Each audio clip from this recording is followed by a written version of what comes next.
The ocean was empty, and that was the danger.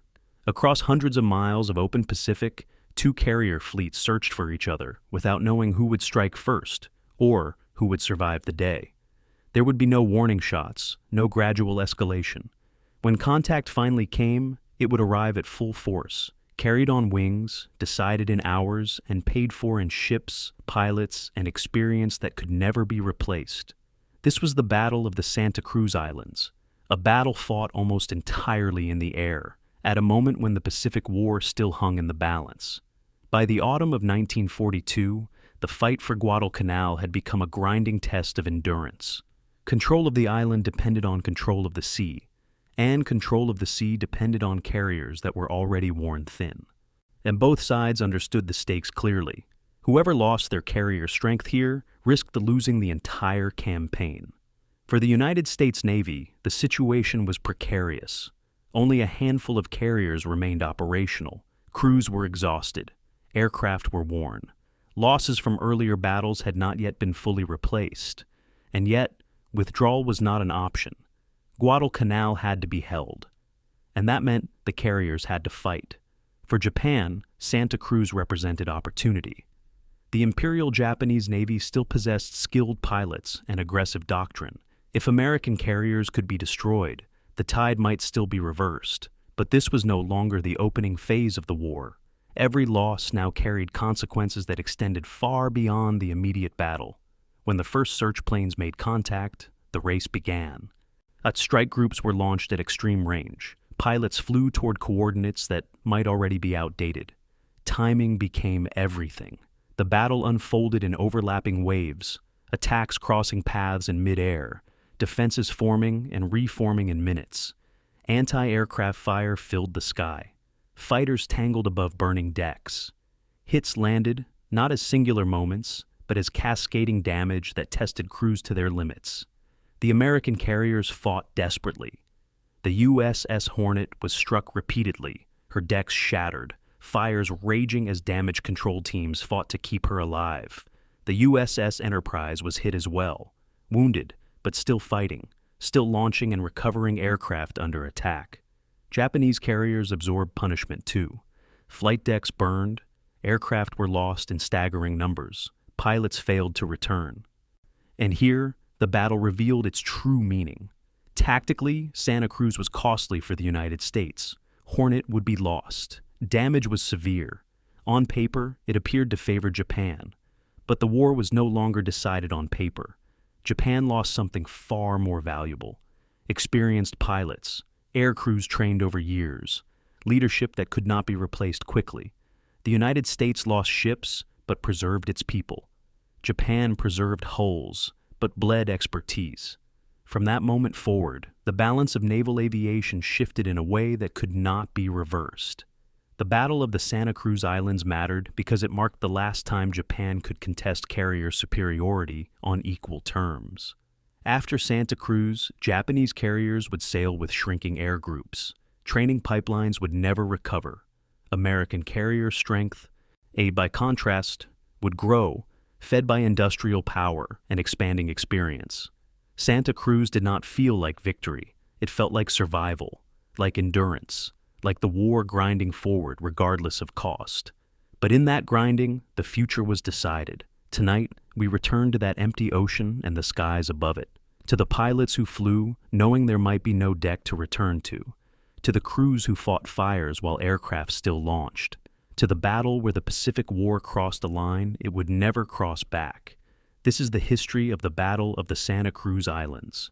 October 26, 1942, 6:15 in the morning. Lieutenant Commander James Lee radioed 3 words that would set 20,000 men into motion. 2 carriers sighted. Then, his PBY Catalina reconnaissance plane vanished from the sky. Or somewhere in the darkness over the Solomon Sea, Japanese Zero fighters had found him first. His final transmission cut to static before he could send the one piece of information that mattered most, the exact position of the Japanese fleet. In the radio rooms of 2 American carriers racing through the pre-dawn darkness, operators listened to empty frequency channels and tried not to imagine what silence meant. The hunt had begun, but the hunted had struck back, and now both fleets were blind, circling each other across 200 miles of empty ocean, where finding the enemy first didn't just mean tactical advantage, it meant survival. The Battle of Santa Cruz Islands would be decided not by admirals in command centers, but by exhausted pilots flying search patterns through tropical storms, at scanning endless horizons for the dark smudge of smoke that betrayed a carrier task force. This was the new mathematics of naval warfare in 1942, where battles were fought beyond the range of naval guns, where fleets never saw each other, where young men in their 20s launched into empty sky with fuel for 4 hours and instructions to find an enemy fleet somewhere in 60,000 square miles of ocean. The Americans called it the pie slice search. 16 aircraft fanning out from the carrier in precise geometric patterns, each plane responsible for a 10-degree slice of ocean extending 200 miles from the ship. It was methodical, calculated, scientific. It was also terrifying.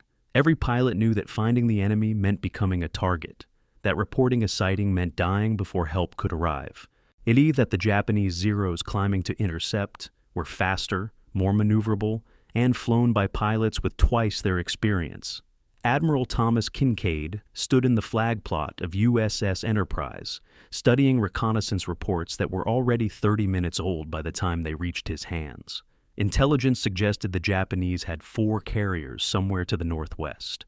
His task force had 2, Enterprise and Hornet. The Japanese had more battleships, more cruisers, more destroyers, more aircraft, and more experienced pilots. What the Americans had was radar that could see beyond the horizon and a desperate need to stop the Japanese from cutting the supply lines to Guadalcanal, where Marines were holding Henderson Field by margins measured in hundreds of yards. Then Kincaid had already made the crucial calculation that every carrier admiral faced in 1942: launch now with incomplete intelligence, or wait for better information and risk the enemy striking first. At 6:30 that morning, with only fragmentary reports and no confirmed position, he made the decision that would define the battle. Enterprise and Hornet turned into the wind and began launching aircraft into the gray dawn, committing 73 planes to attack a target whose exact location they didn't know, gambling everything on finding the enemy before the enemy found them. Lieutenant Stockton Strong was 24 years old and had been flying SBD Dauntless dive bombers for 11 months when he climbed into his cockpit that morning. His assigned search sector was number 12, a 10-degree slice of ocean from bearing 340 to 350, extending 200 miles northwest of Enterprise. He carried enough fuel for 4 hours. If he found nothing, he would turn back. If he found the Japanese fleet and they found him, his young radio man gunner seated behind him had exactly 100 rounds of .30 caliber ammunition to hold off Japanese fighters designed to kill aircraft exactly like theirs. Strong understood the odds with the peculiar clarity that comes from repeated exposure to mathematics that didn't favor survival. At Midway, 4 months earlier, American torpedo bombers had attacked Japanese carriers with a 90% casualty rate. At Coral Sea, in May, search pilots who reported enemy carriers lived an average of 8 minutes after transmitting. The Pacific War had taught a brutal lesson. Whoever saw first usually lived, but whoever reported first usually died. At 7:23 in the morning, Strong saw them. Through broken clouds at 10,000 feet, he glimpsed what looked like white scratches on gray canvas, wakes of ships moving fast in formation. He descended carefully, confirming what his training had taught him to recognize even from 5 miles away. The distinctive shape of Japanese carriers, the rectangular flight decks that differentiated Shokaku class from smaller escort carriers, the screening destroyers arranged in protective circles. He counted 2 carriers, 4 cruisers, multiple destroyers. His hands were steady as he armed his radio and began transmitting in the clear, knowing Japanese radio men would intercept the message, knowing fighters would scramble toward his position within seconds. 2 carriers, one believed Shokaku class, bearing 355, distance 140. He repeated the message twice. Behind him, his radio man swung his gun towards 6 dots, climbing fast from the carrier below. Zeros, closing at a combined speed of 400 miles per hour. Strong pushed his throttle forward and dove for the clouds, but not before Japanese radio directions finders had pinpointed his transmission. The race was on.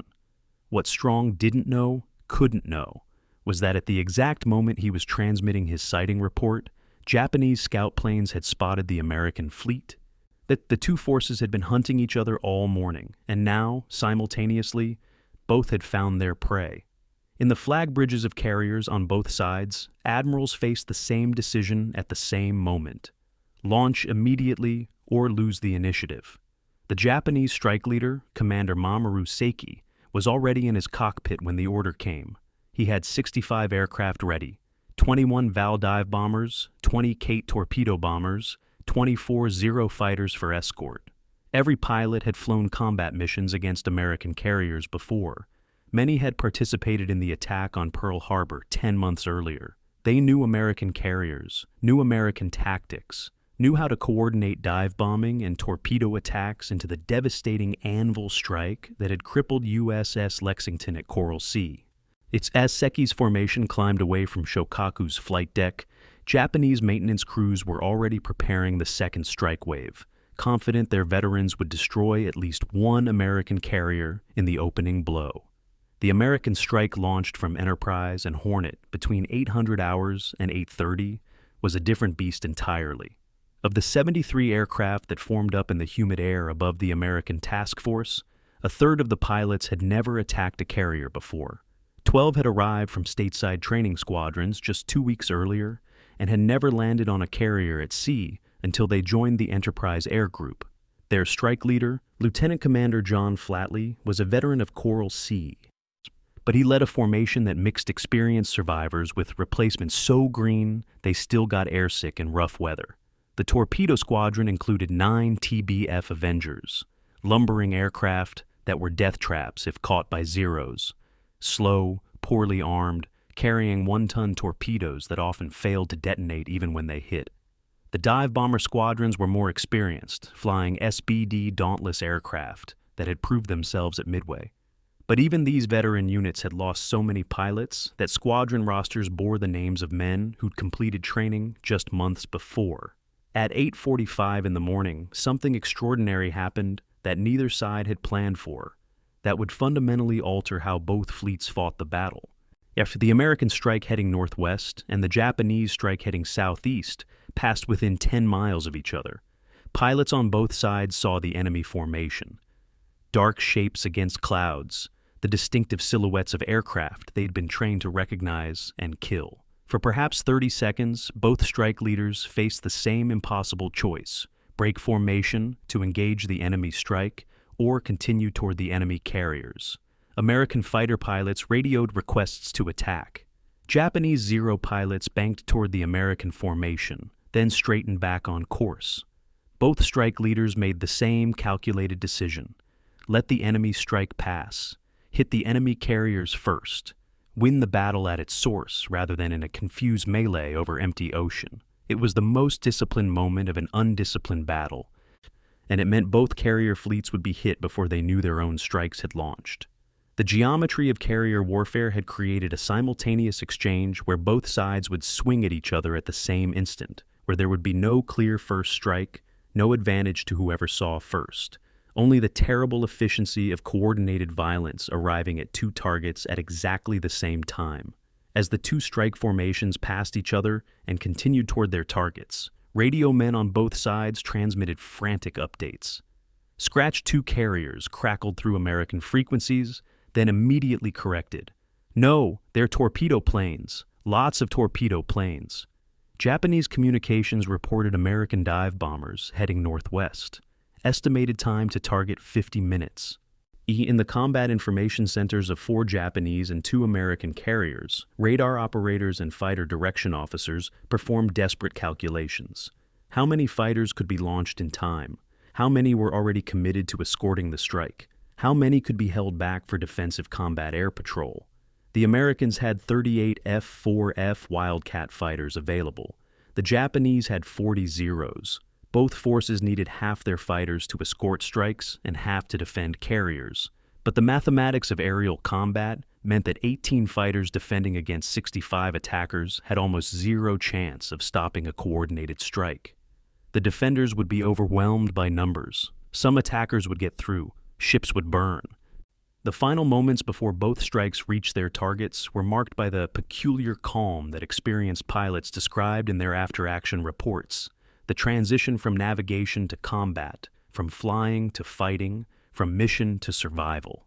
American pilots descended through 10,000 feet, broke into attack formations, and saw below them what intelligence photographs had never quite captured: the massive, powerful beauty of Japanese carriers at speed, wakes brilliant white against dark water, flight decks clear and ready to launch or recover aircraft, screening destroyers throwing up curtains of anti-aircraft fire that turned the sky black with exploding shells.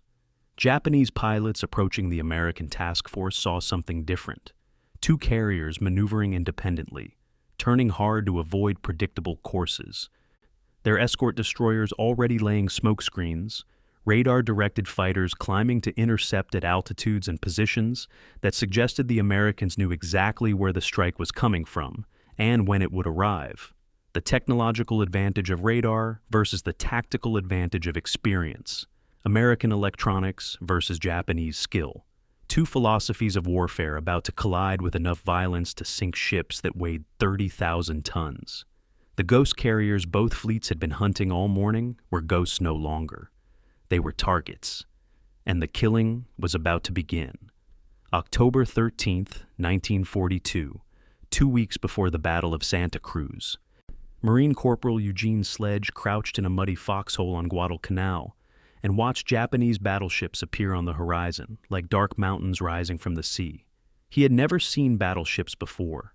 No one had warned him they could get this close, that their 14-inch guns could elevate high enough to fire over the coastal ridges directly onto Henderson Field, that naval gunfire could be so precise it destroyed aircraft parked in revetments 2 miles inland. For 80 minutes that night, Kongo and Haruna, two of Japan's most powerful battleships, fired 918 shells at the single most important piece of real estate in the Pacific, a dirt airstrip carved from coconut plantation, barely 2,000 yards long, that served as the only Allied air base within 600 miles. When the bombardment ended and Sledge climbed from his foxhole, Henderson Field was cratered like the moon. 48 aircraft had been destroyed, fuel dumps were burning, maintenance hangars had collapsed. The Japanese called it Bombardment Night. The Marines called it the night they understood how desperately Japan wanted them dead. The Battle of Santa Cruz wasn't fought for glory or territory or strategic abstraction. It was fought for Henderson Field, for the ability to keep that dirt strip operational, for the grinding arithmetic of supply and attrition that would determine whether American Marines could hold a single island or whether Japan's defensive perimeter would remain unbroken from the home islands to the Solomon Sea. Every carrier battle in the Pacific War had a larger strategic context, but Santa Cruz had the most immediate, the most tangible, the most visible. 800 miles to the southeast, Marines were starving, running low on ammunition, holding ground measured in yards against Japanese infantry assaults that came every night with bayonets and grenades. If the Navy lost at Santa Cruz, if Japanese carriers cut the supply lines permanently, Henderson Field would fall.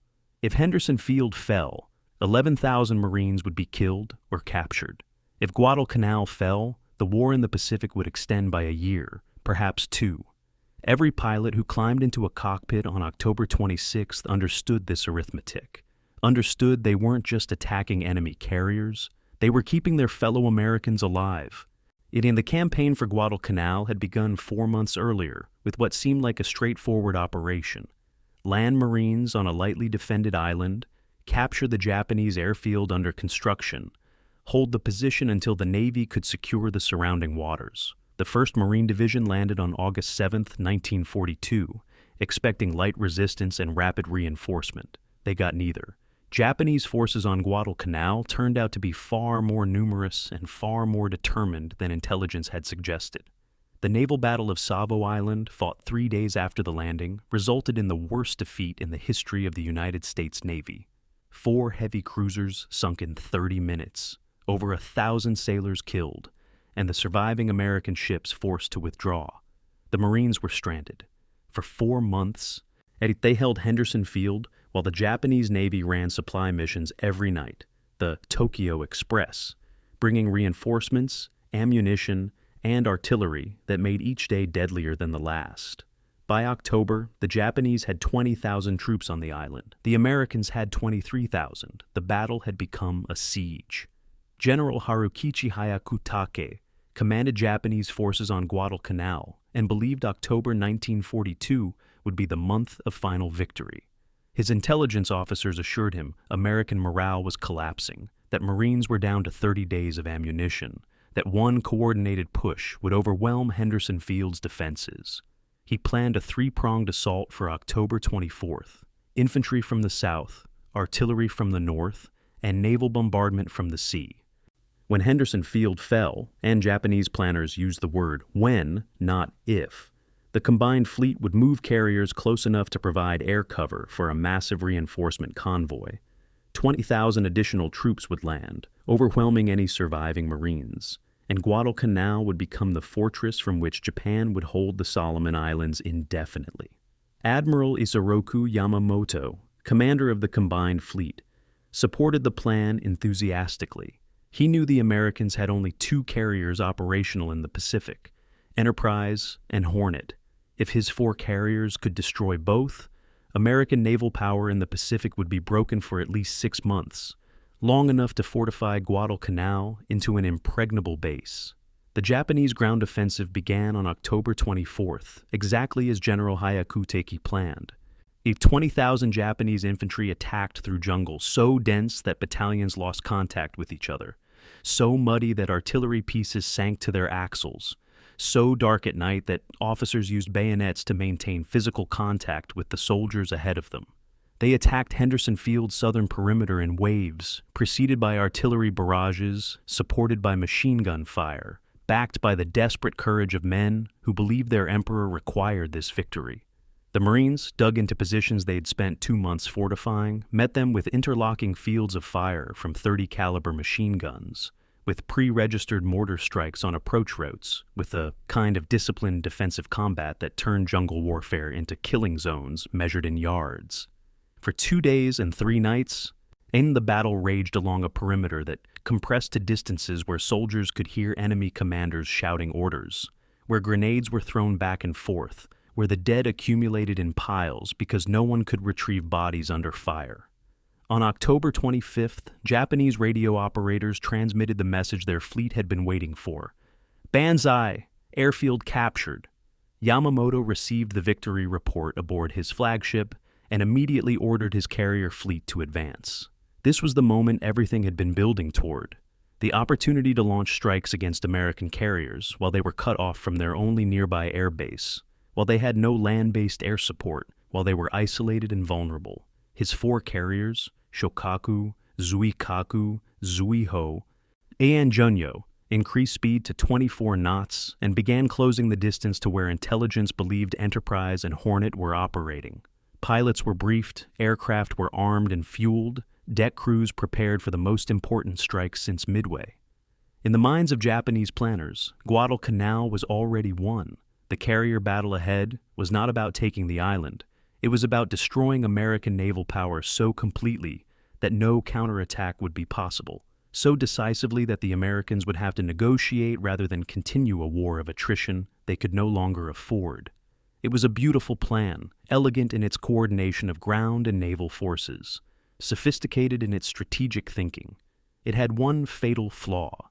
Henderson Field had not fallen, and the premature victory report was one of the great intelligence failures of the Pacific War, and it happened for the most human of reasons, desperate men seeing what they wanted to see. Japanese forward observers, watching the battle through binoculars from positions a mile away, saw Marines withdrawing from advanced positions and assumed the entire defense was collapsing. They saw explosions on the airfield, actually American engineers deliberately destroying damaged aircraft to clear the runway, and assumed Japanese artillery had destroyed the field's operational capability. They saw smoke from fires the Marines were using to obscure Japanese observation, and assumed buildings were burning out of control. The observers were exhausted, operating on days without sleep, under constant artillery fire, seeing through tropical rain that reduced visibility to hundreds of yards. When their commanders demanded confirmation of victory, They gave it.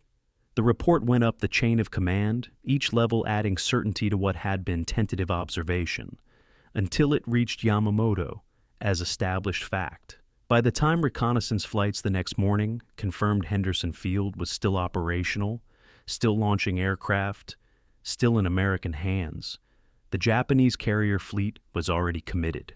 They couldn't turn back. The stakes were too high.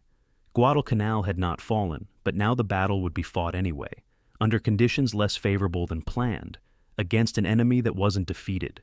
For the Marines holding Henderson Field, the carrier battle building to the north was abstract strategy made concrete by the simplest possible metric: supplies. If the Navy won, supply ships would arrive. If the Navy lost, they wouldn't. Marine aviators flying Wildcat fighters and Dauntless dive bombers from Henderson Field's battered runway understood they were part of a three-dimensional battle fought simultaneously on land, at sea, and in the air above both. They had been flying combat missions since August, 6 aircraft sorties per day, attacking Japanese ships during the Tokyo Express runs, providing close air support for ground troops, intercepting Japanese bombers that came down the slot every afternoon with the regularity of mail delivery. They were exhausted, malnourished, suffering from malaria and dysentery.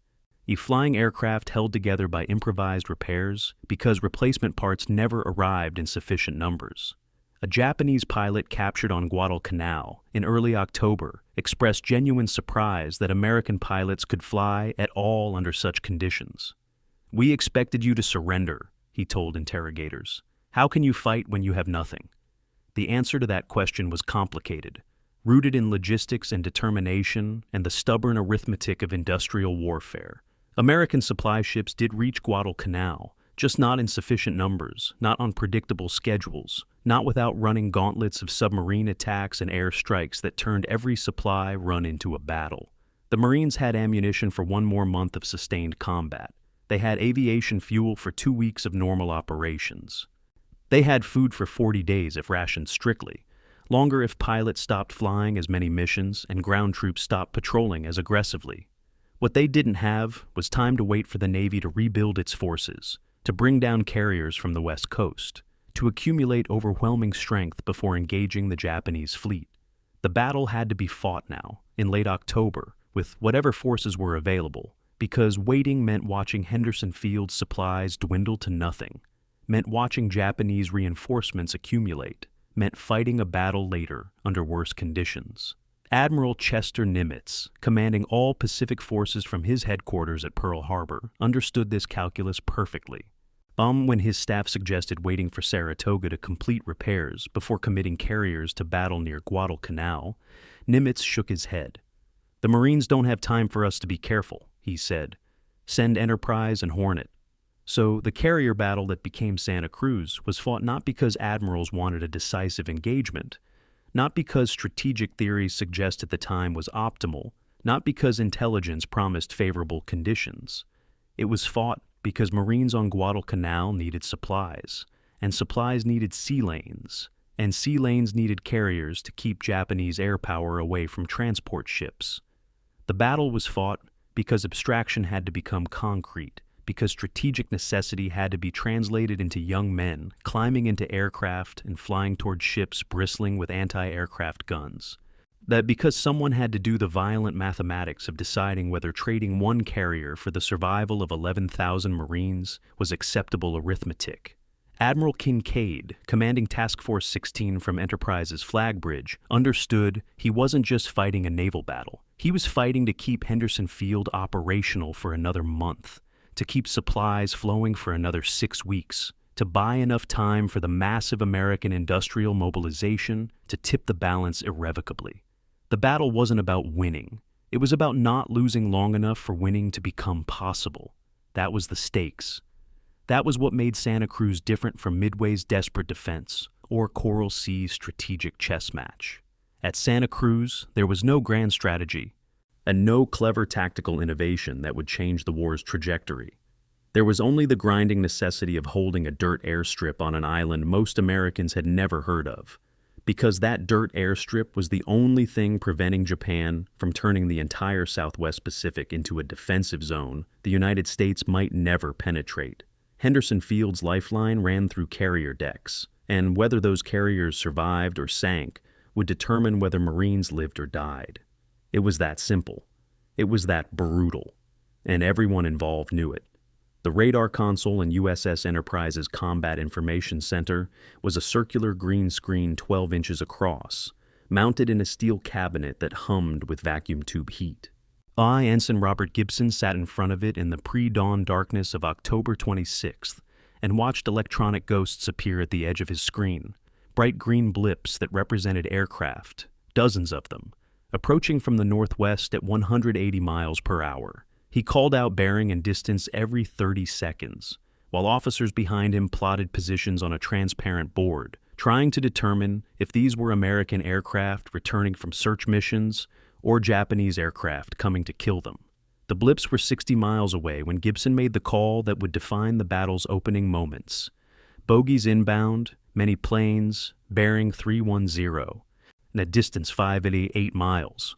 Enterprise's radar had just given Admiral Kincaid something no naval commander in history had possessed before World War II.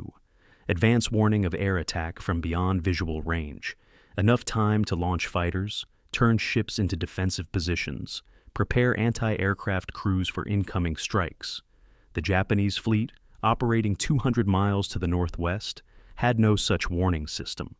They relied on human eyes. The technological gap between American radar and Japanese optical systems was one of the war's great asymmetries, yet it was also one of the most misunderstood. American propaganda emphasized radar as a war-winning technology, the scientific breakthrough that gave democratic forces advantages over fascist opponents who supposedly rejected innovation. The reality was far more complex and far more interesting. Japanese naval optics in 1942 were the finest in the world, superior to American, British, or German systems in range, clarity, and weatherproofing.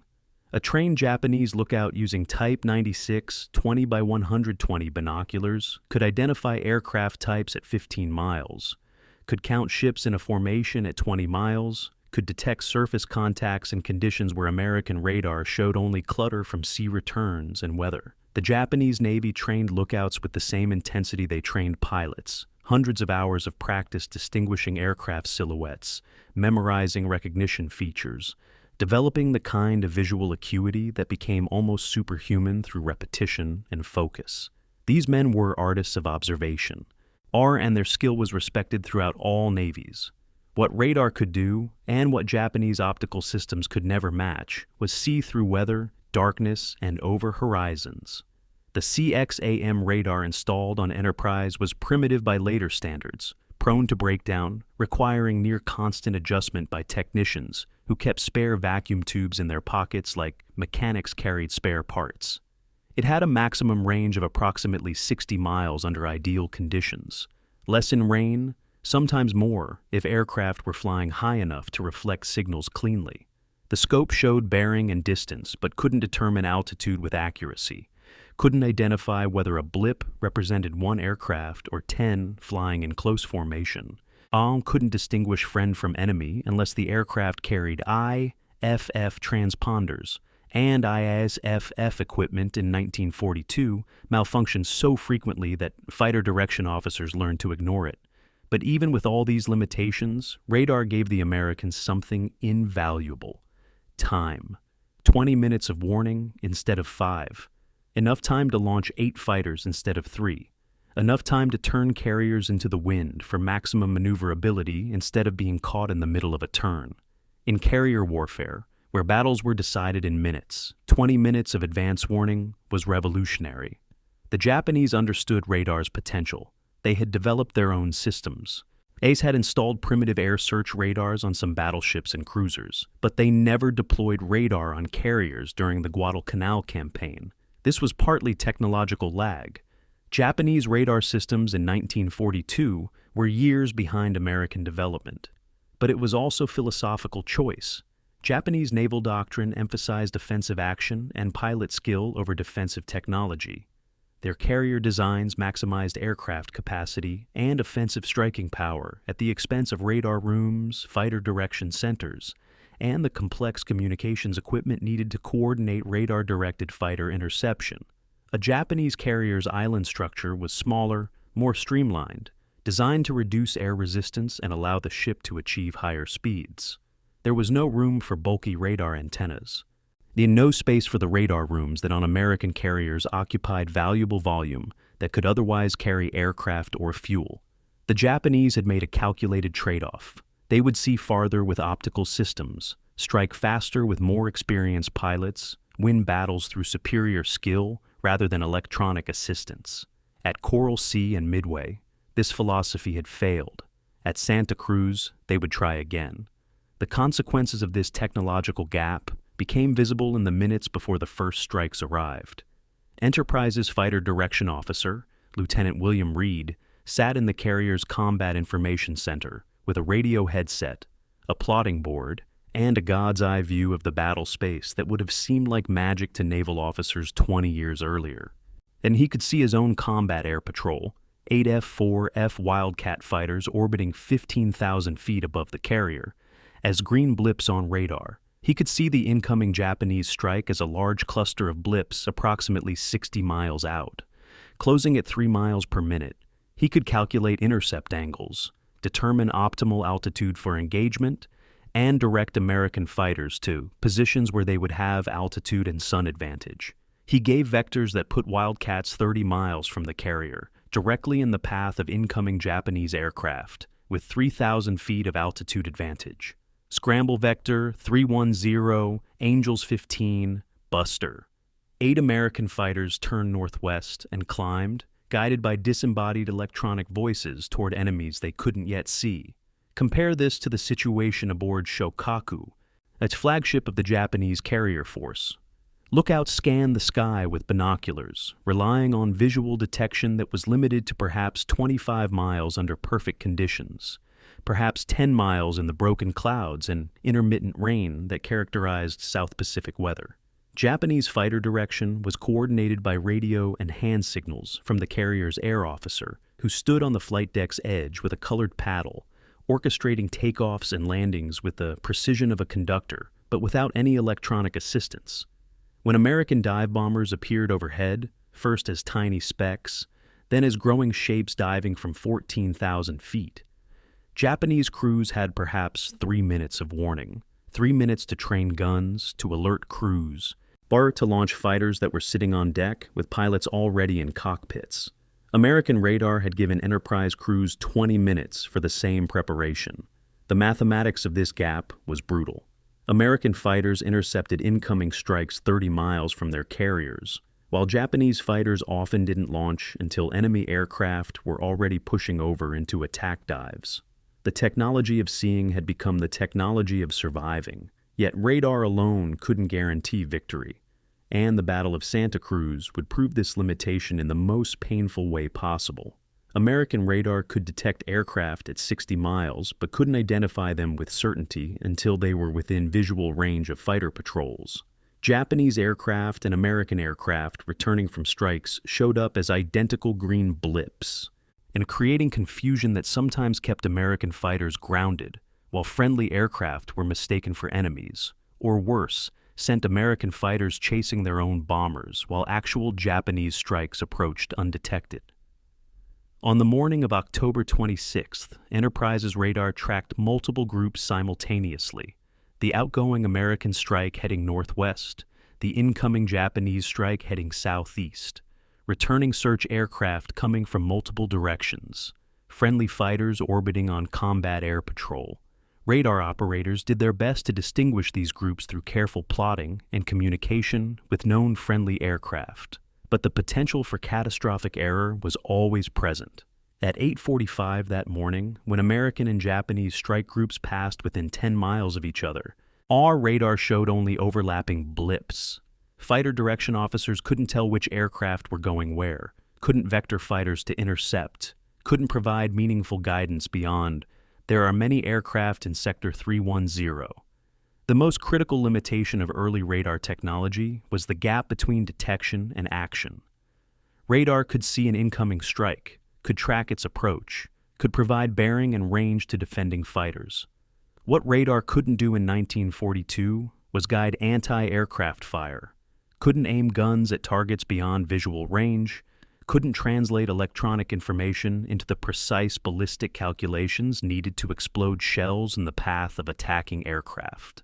American 5-inch guns were aimed optically by gun directors that required human operators to track targets visually, estimate speed and altitude, and calculate lead angles using mechanical computers that were sophisticated for their era, but still required seconds of visual contact to generate firing solutions.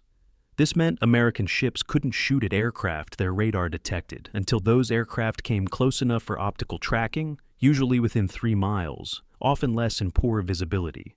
Japanese optical fire control systems, ironically, were nearly as effective as American radar-assisted systems once targets were within visual range. The Japanese Type 98 Director was accurate to within 30 feet at ranges under 3 miles, comparable to American systems, and Japanese gun crews drilled relentlessly on tracking fast-moving targets. The real advantage of American radar wasn't more accurate shooting, it was more time to prepare for shooting. The philosophical difference between American and Japanese approaches to detection and fire control reflected deeper differences in how each navy fought. Americans built carrier task forces around defensive depth, radar-directed fighters intercepting far from the carriers, radar providing early warning to ships, multiple layers of defense designed to attenuate attacks before they reached vulnerable carriers. The Japanese built their forces around offensive power, more carriers, more aircraft, more experienced pilots capable of overwhelming any defense through skill and coordination. American doctrine assumed you couldn't stop every attack, so you built systems to reduce attacks from 50 aircraft to 25, Bowie from 25 to 10, trusting that damage control would handle whatever got through. Japanese doctrine assumed your strikes would be so devastating that enemy defenses wouldn't matter, that superior pilot skill would overcome any defensive system, that if you killed enemy carriers fast enough, they couldn't strike back. These were fundamentally different theories of warfare, and Santa Cruz would test both theories under combat conditions where mistakes meant ships burning and men dying. Lieutenant Stanley Vejtasa was leading his division of 4 F-4F Wildcats on combat air patrol above Enterprise when radar vectored him toward an incoming raid. He was unusual among American fighter pilots. He had over 1,000 hours of flight time, had flown multiple aircraft types, and had survived Coral Sea where he'd shot down 3 Japanese aircraft while flying dive bombers. Now flying fighters, he was one of the few American pilots whose experience approached that of Japanese veterans. The radar vector put his division 30 miles northwest of Enterprise, climbing to 15,000 feet, right in the path of the incoming Japanese strike. Vejtasa saw them first, dark specks against gray clouds, growing larger, resolving into the distinctive shapes of Val dive bombers and Zero fighters. He counted 60 aircraft in the Japanese formation. He had 4 fighters. The mathematics suggested he should disengage, save his fighters for closer defense. Instead, he pushed throttle forward and dove to attack, trusting his skill and his aircraft's rugged construction to even odds that weren't remotely even. In the next 15 minutes, guided initially by radar vectors and then by his own eyes, Vejtasa would shoot down 7 Japanese aircraft, 6 Zeros and 1 Val, an achievement that seemed impossible and was only possible because radar had put him in the right position at the right moment. Technology of seeing had enabled human skill to become superhuman performance. The battle's final irony was that both sides ended up fighting blind when it mattered most. Radar told American ships Japanese strikes were approaching, but couldn't tell them from which direction coordinated attacks would come, dive bombers from high altitude or torpedo planes at wave-top level. Japanese lookouts saw American dive bombers overhead, but couldn't see torpedo planes approaching through smoke and mist until torpedoes were already in the water. And the technology of seeing, whether electronic or optical, whether American or Japanese, was only useful if there was enough time between seeing and dying. At Santa Cruz, both sides learned that modern naval warfare moved too fast for human reaction, that detection systems gave warning but couldn't prevent attacks, that seeing the enemy coming didn't mean you could stop them. Radar had changed the geometry of battle, but hadn't changed its fundamental violence. Ships still burned, men still died. And the side that saw first often learned they had seen too late to matter. Admiral Thomas Kincaid spread reconnaissance photographs across the wardroom table of USS Enterprise and studied the images with the cold arithmetic of a mathematician calculating impossible odds.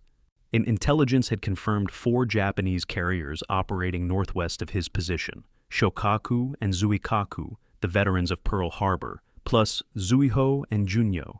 His task force had 2 carriers, Enterprise and Hornet. The Japanese had 127 carrier aircraft available for strike operations. He had 94. They had 4 battleships in supporting roles. He had 1. They had 9 heavy cruisers. He had 3. The numbers were unambiguous, and they were terrible. "Gentlemen," Kincaid said quietly to his staff officers, "we're outnumbered in every category except radar and determination. Let's hope those 2 advantages are enough." It was October 25th, 1942, 24 hours before the battle, and everyone in that room understood they were preparing to fight a battle they would probably lose. The question wasn't whether they could win. The question was whether they could hurt the Japanese badly enough to make the loss worthwhile. USS Enterprise was nearly 5 years old in October 1942, launched in October 1938, when carrier doctrine was still experimental, and most navies believed battleships would remain the decisive weapon of naval warfare. She was 827 feet long, displaced 20,000 tons when empty and nearly 33,000 when fully loaded with fuel, ammunition, and aircraft. Her flight deck was 1,100 feet of wooden planking over a steel frame, narrow enough that pilots sometimes misjudged approaches and ended up in the water, short enough that heavily loaded torpedo bombers required every foot of deck to stagger into the air. And she carried 83 aircraft, 36 F-4F Wildcat fighters, 37 SBD Dauntless dive bombers, and 10 TBF Avenger torpedo bombers. Below the flight deck, her hangar could accommodate 30 additional aircraft with wings folded, creating a cramped space where mechanics worked on engines while aircraft were armed and fueled just feet away. She was powered by steam turbines generating 120,000 horsepower, giving her a maximum speed of 32 knots, fast enough to outrun most surface ships, but not fast enough to escape aircraft. Her armor was minimal, 3 inches on the flight deck, 4 inches on the hangar deck, designed to stop shell fragments and small bombs, but utterly inadequate against 1,000-pound armor-piercing bombs dropped from 10,000 feet. She was, by the standards of October 1942, one of the most powerful warships in the Pacific. She was also desperately vulnerable. USS Hornet was Enterprise's sister ship in concept, but slightly different in execution. Commissioned in October 1941, just 2 months before Pearl Harbor, she was newer, carried more aircraft, 88 total, and incorporated minor improvements in radar and communications that Enterprise lacked. She was also less battle-tested. Enterprise had survived Coral Sea and Midway, had developed battle damage procedures through painful experience, had a crew that knew how to fight fires and contain flooding because they had done it under combat conditions. And Hornet's crew had participated in the Doolittle raid in April, launching Army bombers toward Tokyo in one of the war's great propaganda victories, but had not yet experienced the specific hell of being hit by bombs and torpedoes while still needing to operate aircraft. Her damage control teams had drilled extensively, but drilling was different from fighting real fires fed by aviation fuel, different from making decisions when explosions killed officers and communication lines were cut. The difference between theoretical preparation and experiential knowledge would matter in the hours ahead. Ships, like soldiers, learned to survive through practice, and Hornet hadn't practiced enough. And the Japanese carrier force facing them was numerically superior, but strategically constrained by the same factors that would eventually doom Japan's carrier warfare capabilities. Shokaku and Zuikaku were magnificent ships, 30,000 tons each, capable of 34 knots, carrying 72 aircraft apiece. They were purpose-built fleet carriers, designed from the keel up for offensive operations, with excellent damage control systems and experienced crews that had operated together for over a year. Zuiho was smaller, 11,000 tons, 30 aircraft, but fast and maneuverable.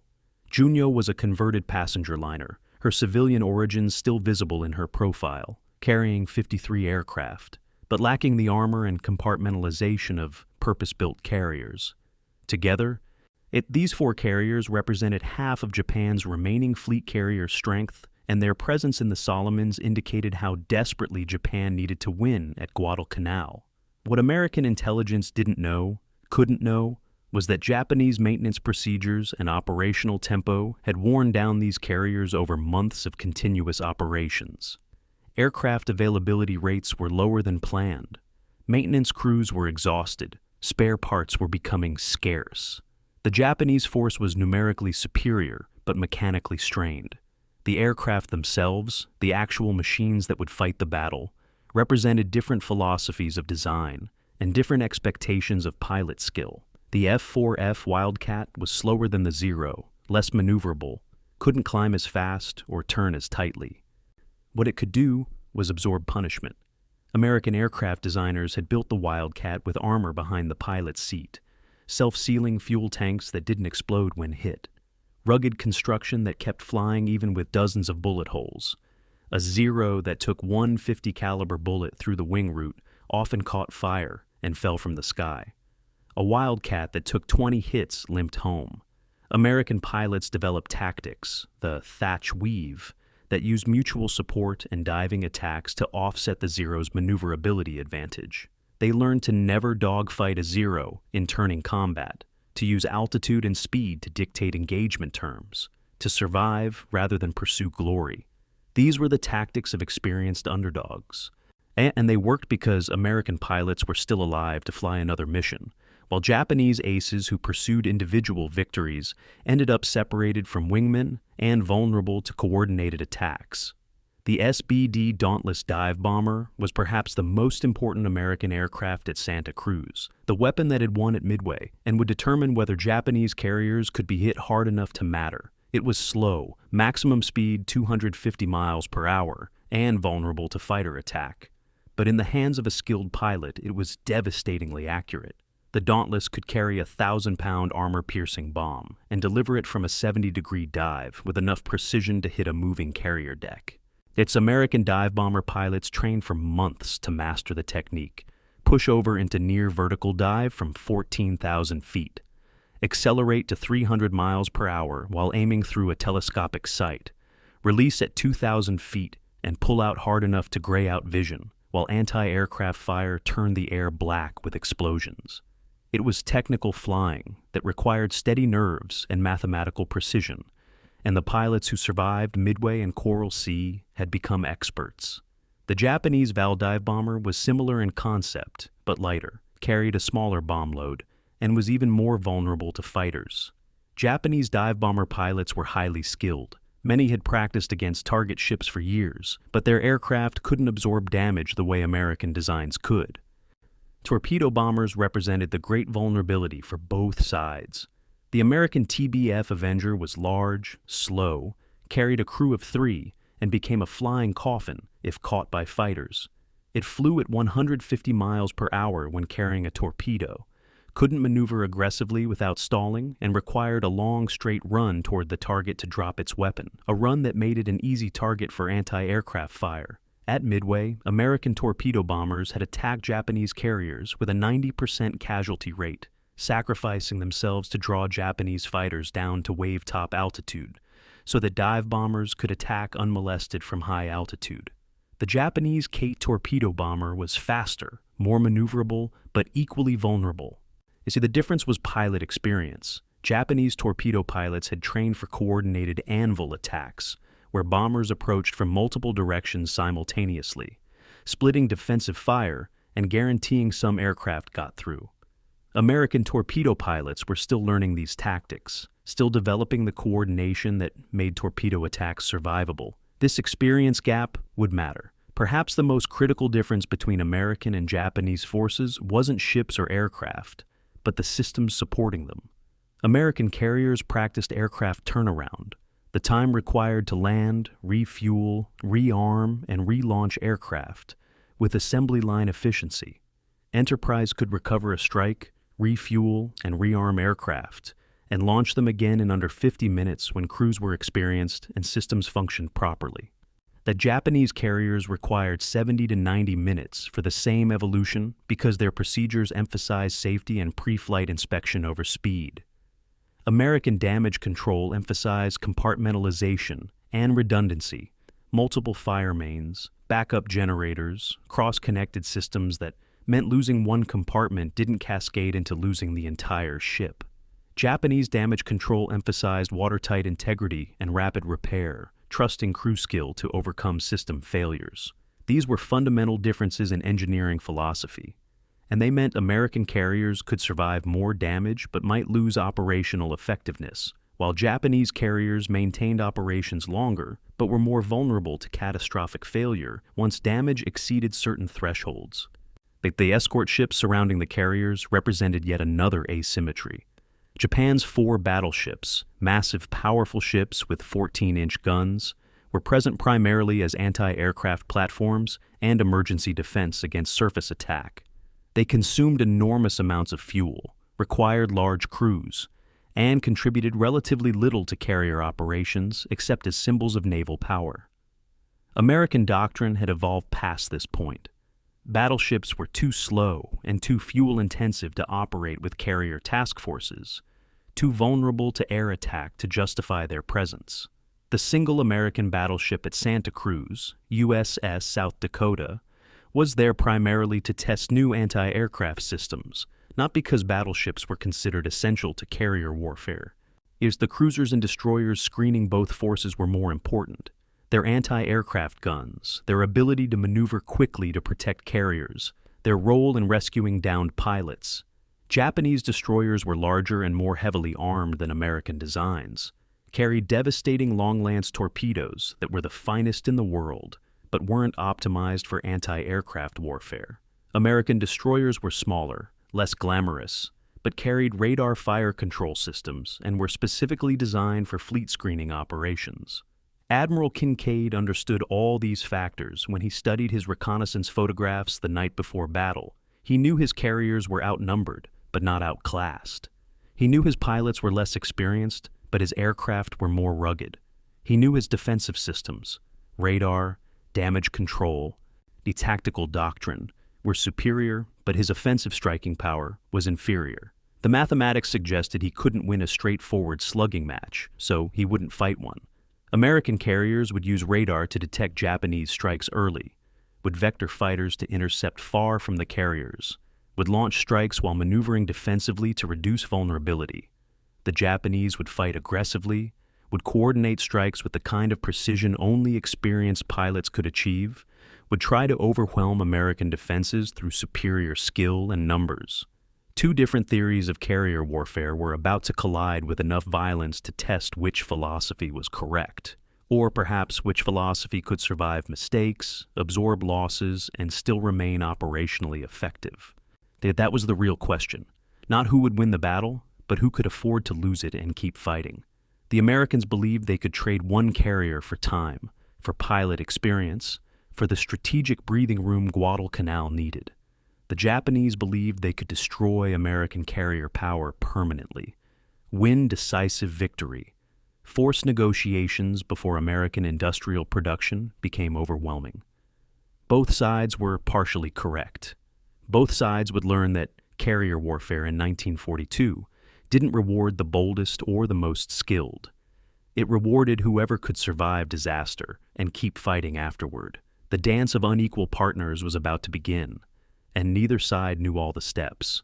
Lieutenant Commander John Jimmy Flatley sat in his ready room at 600 hours on October 26th and wrote what he assumed would be his final letter to his wife. He was 28 years old, had been married for 3 years, and had no illusions about the mission he would lead in less than an hour. "If you're reading this," he wrote in neat, practiced handwriting, "then the odds finally caught up with me. Please know I was thinking of you at the end, and that leading these men was the greatest honor of my life."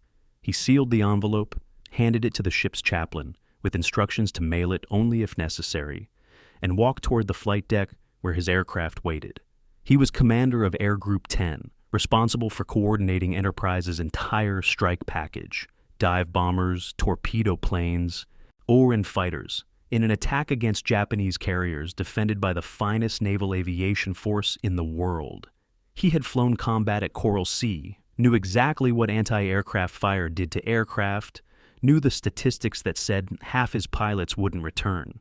He climbed into his F-4F Wildcat anyway, because that was the job, because there was no one else to do it, because 11,000 Marines on Guadalcanal needed him to hurt the Japanese badly enough to buy another week of survival. Lieutenant Masao Sato, flying from the Japanese carrier Shokaku, wrote in his diary that same morning, "Third combat mission this week, hands shaking as I write this. Cannot show fear to younger pilots who look to me for courage." He was a veteran of Pearl Harbor, had sunk merchant ships at Wake Island. Rugby had attacked Port Moresby during the New Guinea campaign. He had 300 combat hours, more than any American pilot at Santa Cruz except the handful of Coral Sea survivors. He was also exhausted to the point of hallucination, 4 hours of sleep per night for 10 days, flying twice daily, eating poorly because his carrier's food supplies were running low.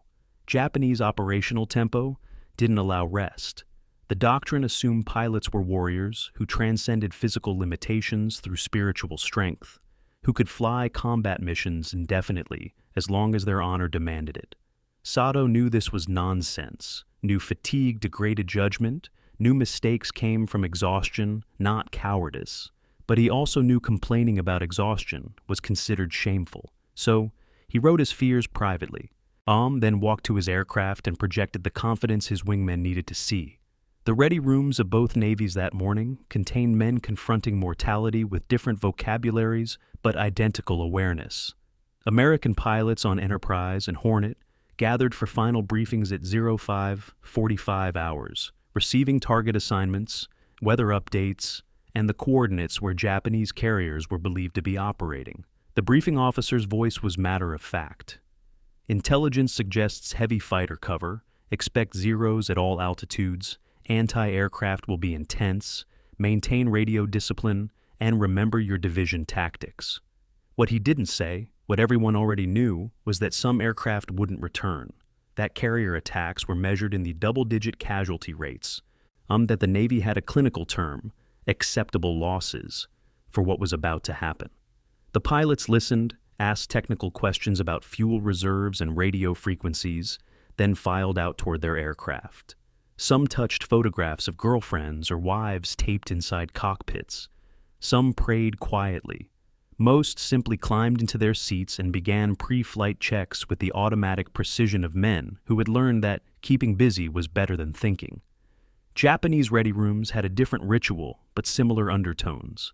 Pilots gathered before a Shinto shrine installed in the carrier's ready room, bowed formally, accepted sack cups from senior officers. The ceremony was brief. They were not kamikaze, not suicide attackers, but warriors expected to strike in return. The sake was symbolic, one swallow to purify the spirit before combat, a tradition that connected these young pilots to samurai ancestors who had drunk sake before battle centuries earlier. Then they too walked toward their aircraft, carrying flight gear and the peculiar mix of confidence and dread that every combat pilot understood. Petty Officer Kiyoshi Shimura, a dive bomber pilot with 200 hours of experience, wrote years later about this walk. "We knew some of us would die. We didn't know who. So we joked and pretended death was for other people, which made it bearable until we were in the cockpit and alone with our thoughts." The aircraft themselves were personal spaces in ways that ships could never be. Fighter pilots flew alone, responsible only for their own survival, their aircraft extensions of their will. Dive bomber and torpedo bomber crews flew as teams, pilot, radio man, gunner, sometimes a third crewman, men who trusted each other with their lives because combat didn't allow any other relationship. These crews developed bonds that were intense and often unexpressed, based on shared danger rather than friendship, on the knowledge that each man's competence directly affected whether the others lived or died. Radio man gunners sat facing backward, equipped with a single .30 caliber machine gun to defend against fighters attacking from behind, responsible for navigating when pilots were fixated on targets, for calling out threats, for staying conscious when pilots pulled sustained high-G maneuvers that crushed blood from the brain. They were teenagers mostly, 18 or 19 years old, trained for 6 months. All given a gun and a radio and told to keep their pilot alive. Some were terrified, some were excited. All understood the mathematics. Gunners and torpedo bombers had a life expectancy measured in missions, not months. Enterprise's flight deck at 0700 hours was controlled chaos made routine by repetition. Deck crews, recognizable by colored jerseys that indicated their roles, moved between aircraft with practiced efficiency. Yellow jerseys directed aircraft movement, used hand signals to guide pilots through tight spaces, where wingtips cleared obstacles by inches. Red jerseys handled ordnance, loaded 1,000-pound bombs onto dive bombers, attached torpedoes to belly racks, armed fuses that would detonate on impact. Green jerseys managed arresting gear and catapults. Blue jerseys handled chocks and chains that secured aircraft during storms. These men were in their early 20s, many of them high school graduates who'd enlisted after Pearl Harbor, trained for specialized jobs that were dangerous even without enemy action. A spinning propeller could decapitate. A 1,000-pound bomb dropped during loading could kill a dozen men. Aviation fuel was so volatile that static electricity could ignite it. Deck crew casualties from accidents were common enough that every carrier had procedures for rapid body removal, wrap in canvas, immediate burial at sea, because leaving bodies on deck was bad for morale. The actual launch sequence was a ballet of precisely timed movements. Carrier turned into wind to maximize airspeed over deck. First aircraft spotted on catapults or positioned at deck's forward end. And pilot ran up engine to full power while deck crew held aircraft in place with chocks under wheels. Launch officer, standing on deck edge with colored paddle, checked wind speed, checked aircraft position, checked that all personnel were clear. He swung the paddle forward in an arc, the signal to launch. Chocks pulled clear. Aircraft accelerated down deck, tail lifting off as airspeed built. Reached flying speed just before running out of deck. Dropped slightly as it cleared the bow before climbing. The entire evolution took 30 seconds per aircraft. Enterprise launched her entire strike package, 73 aircraft, in 37 minutes. It was industrial violence made routine, so practiced that crews could launch aircraft while half asleep, which some of them effectively were. Japanese carrier launch procedures were similar in outcome, but different in emphasis. Japanese carriers emphasized safety checks over speed, double verified that weapons were properly fused, that fuel tanks were topped off, that radio equipment functioned. This caution came from early war experience where unfused bombs had bounced off targets, where aircraft had run out of fuel short of carriers, where radio failures had prevented strike coordination. The result was slower launch times, but fewer operational casualties. Japanese pilots appreciated this. They joked that American carriers threw aircraft into the sky and hoped they worked, while Japanese carriers made sure everything worked before launch. The joke contained truth. American operational losses, aircraft crashing during launch or ditching from mechanical failure, were higher than Japanese, but American strikes got airborne faster, which sometimes mattered more than reliability. The men who flew these aircraft were young enough to believe in their own immortality and experienced enough to know better. Average age in American squadrons was 23. Japanese squadrons averaged slightly older, 25, because Japanese pilots spent more time in training before reaching fleet squadrons. Both groups were volunteers, products of selection processes that emphasized quick reflexes, spatial awareness, and the psychological resilience to function under stress that could shatter minds. Both groups had been trained to believe their cause was just, their enemies evil or weak, even their own side inevitable victors. American pilots had been told Japanese pilots were inferior, poorly trained, flying inferior aircraft, propaganda that made combat more shocking when they discovered Japanese pilots were skilled, aggressive, flying aircraft that could outperform American designs in most categories. Japanese pilots had been told Americans were soft, undisciplined, unable to match Japanese spiritual strength. Propaganda that made American defensive tenacity surprising and eventually demoralizing, What unified pilots on both sides was the peculiar psychology of men who had volunteered to die professionally. Fighter pilots were different from dive bomber pilots who were different from torpedo pilots, but all shared the understanding that their profession involved flying toward people actively trying to kill them. That survival was partly skill and partly luck, that anyone who flew long enough eventually ran out of luck. They handled this knowledge differently. Some became superstitious, never flew without a lucky charm, always followed the same pre-flight ritual, believed survival was connected to magical thinking.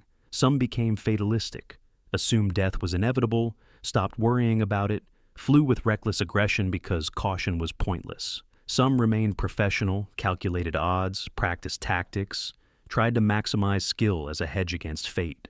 All of them kept flying, which was the only thing that mattered, the thing that separated carrier pilots from everyone else who wore uniforms but never left the ship's deck. Lieutenant Commander Flatley, leading the American strike away from Enterprise, had looked back once as his formation climbed through 5,000 feet and saw both carriers below, gray shapes against dark water, wakes white behind them, vulnerable and precious and already receding toward the horizon. He knew Japanese strikes were already airborne, knew those carriers would be under attack within an hour, knew men he'd eaten breakfast with might be dead before he returned. He also knew this was the nature of carrier warfare in 1942, that you attacked while being attacked, that there was no way to protect your own carriers except by destroying enemy carriers first, that the side that struck hardest fastest usually won regardless of tactics or technology. He pressed his radio transmit button and spoke into the microphone. "All aircraft, maintain formation, we have a long flight ahead."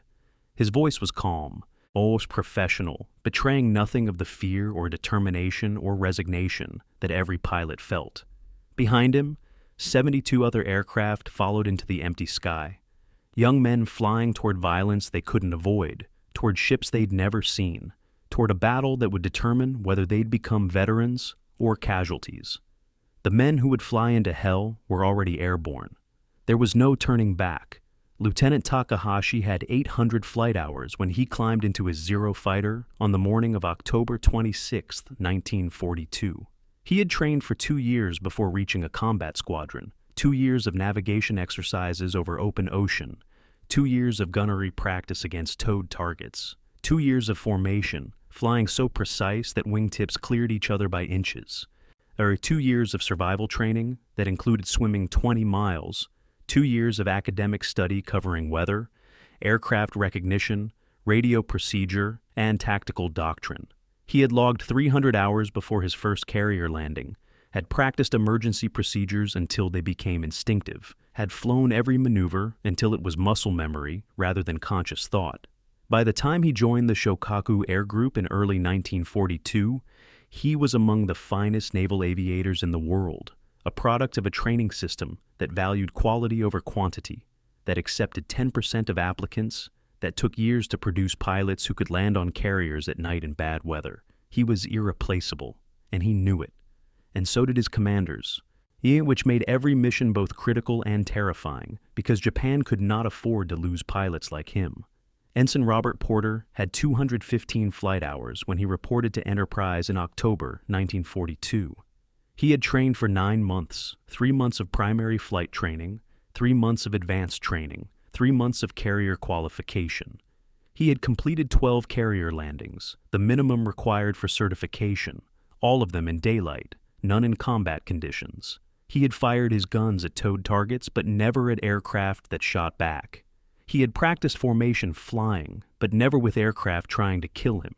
He had studied Japanese aircraft recognition, but had never seen a Zero, except in photographs. And he arrived at Enterprise 2 weeks before the Battle of Santa Cruz, with orders that assigned him to Fighting Squadron 10, handed him keys to an F-4F Wildcat, and expected him to fly combat missions against pilots who had been flying operationally since before Pearl Harbor. His squadron commander looked at his flight log, saw the sparse hours, and assigned him to fly as wingman to veterans. Never lead, never alone, always protected by more experienced pilots who understood that rookies died fast if left unsupervised. The disparity between Lieutenant Takahashi and Ensign Porter was the disparity between Japanese and American naval aviation in October 1942, and it was a gap measured not just in flight hours but in philosophy. That Japan had built a naval air force based on elite excellence, small numbers of superbly trained pilots flying operationally from carriers that served as floating bases for these precious assets.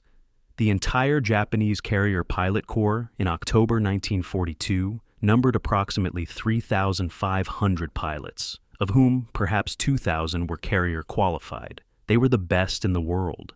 They were also dying faster than they could be replaced because Japanese training infrastructure couldn't produce pilots at the rate combat consumed them. At Coral Sea in May, Japan lost 43 carrier pilots killed or missing. At Midway in June, they lost 110. At Eastern Solomons in August, 57 more. Each loss was a graduate of that 2-year training pipeline, each one irreplaceable in less than 2 years. The mathematics was unsustainable, but Japanese doctrine had no answer except to fly the remaining veterans harder.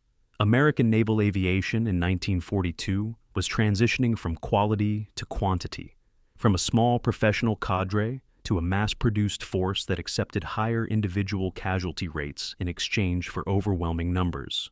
Before Pearl Harbor, the United States Navy had approximately 6,000 pilots total, of whom fewer than 1,000 were carrier qualified. By October 1942, training commands were producing 1,500 new pilots per month, feeding them into combat squadrons that were expected to provide on-the-job training while flying combat missions. The quality was lower. American pilots in late 1942 averaged 380 flight hours compared to Japan's 650. But the numbers were growing exponentially.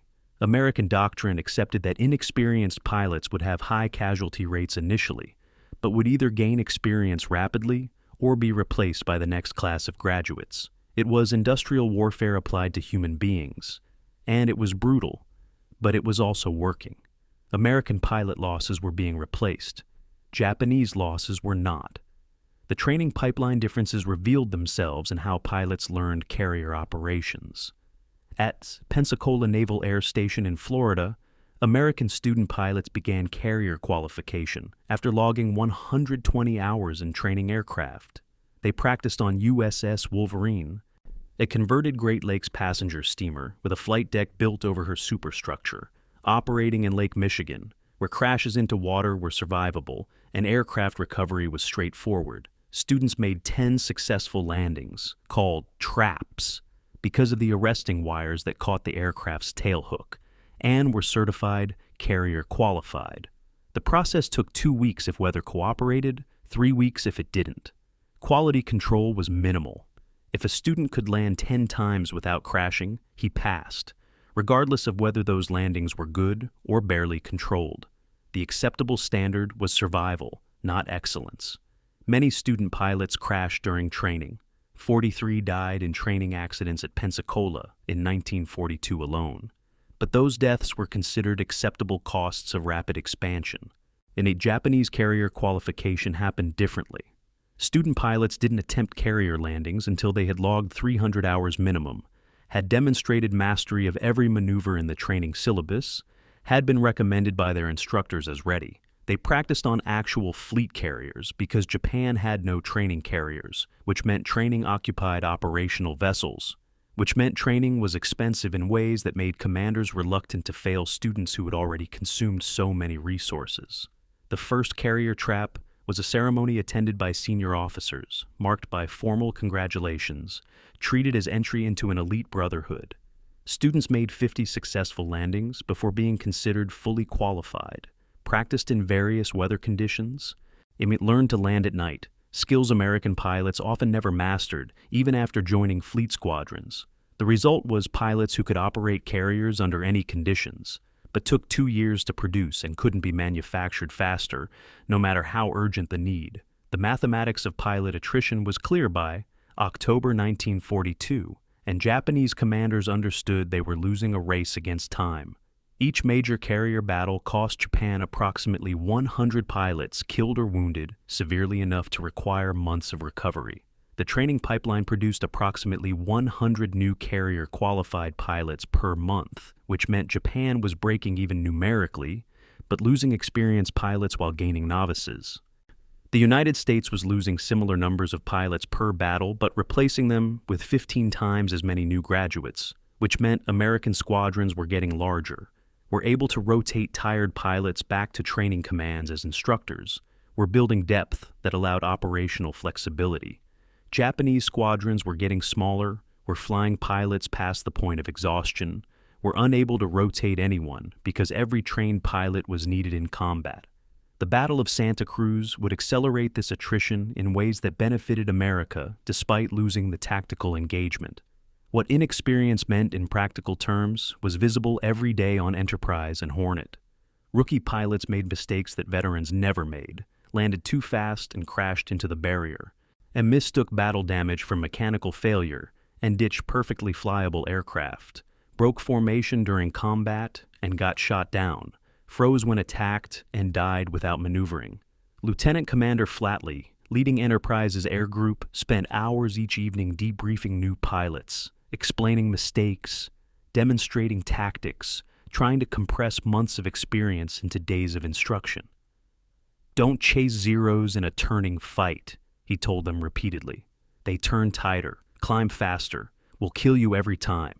Use speed and altitude, dive, shoot, climb, never turn with them." Some pilots learned, some died before learning. The survivors became veterans, and the process repeated with each new group of replacements. It was education through attrition. And it worked because the United States could afford casualties that Japan could not. Japanese pilots had different problems born of different circumstances. They were experienced enough to survive, but exhausted enough to make errors that experience should prevent. Fatigue degraded judgment in ways that were cumulative and insidious. Pilots operating on 4 hours sleep made navigational mistakes, misidentified friendly aircraft, misjudged fuel reserves. They knew better. Their training had been thorough. But exhausted brains betrayed them. Lieutenant Sato wrote in his diary, "Forgot to lower landing gear today. Caught the error at 50 feet, but should never have forgotten in the first place. Am I losing my mind, or just my edge?" Japanese commanders knew pilot fatigue was degrading performance, but had no solution.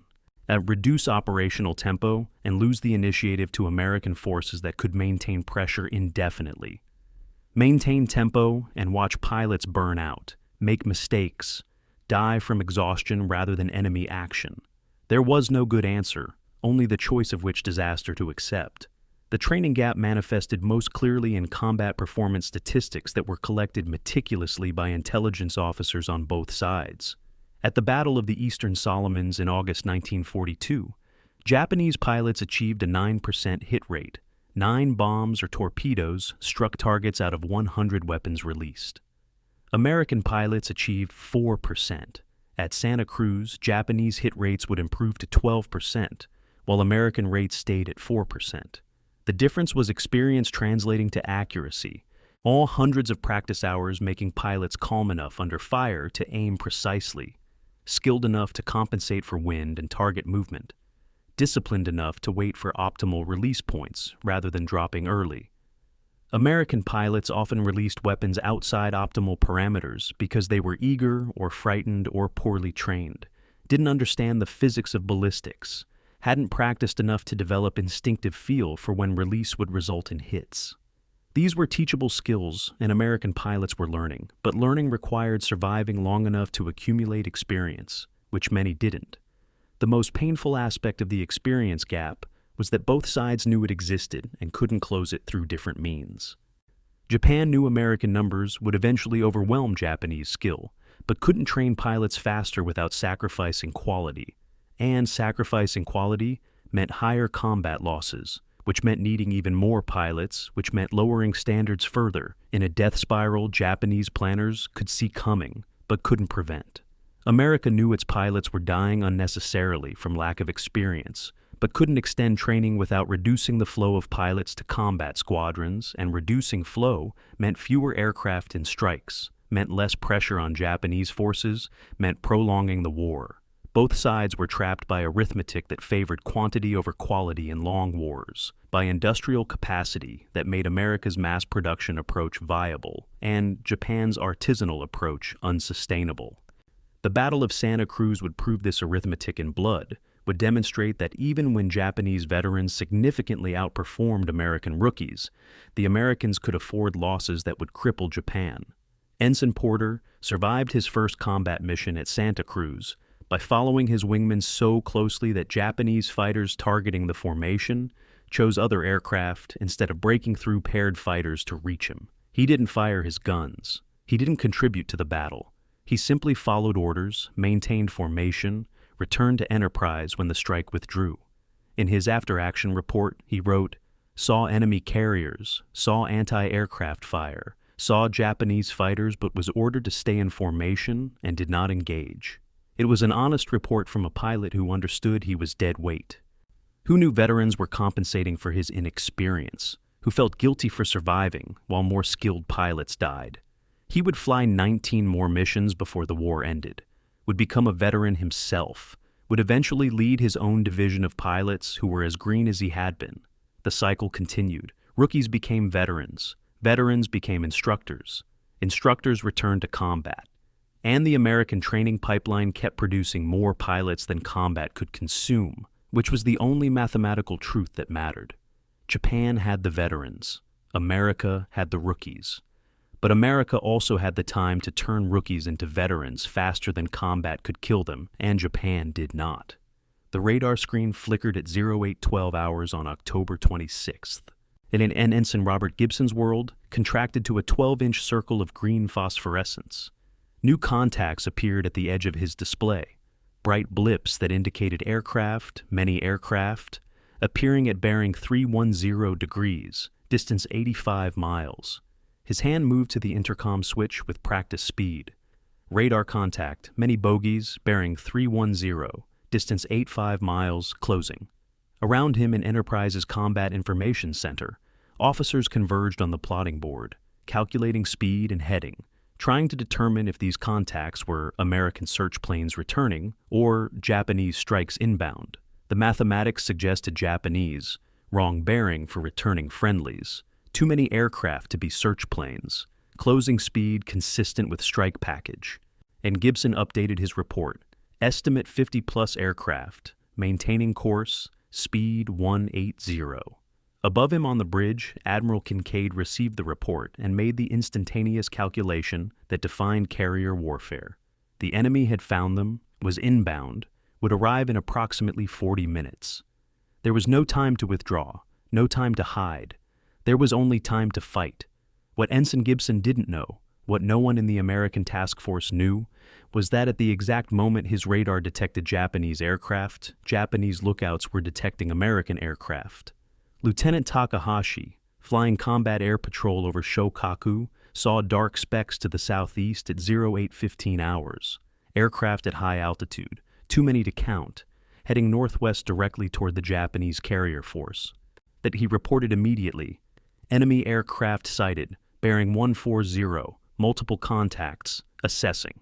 His radio transmission triggered alarms throughout the Japanese fleet. Shokaku's air officer grabbed binoculars, scanned the bearing Takahashi reported, confirmed sighting. American dive bombers estimate 30 aircraft, bearing 140, distance 40 kilometers. Admiral Nagumo, commanding the Japanese carrier force from Shokaku's flag bridge, realized instantly what had happened. Both fleets had launched strikes simultaneously. Both strikes were now heading toward enemy carriers. Both fleets would be hit before their own strikes arrived.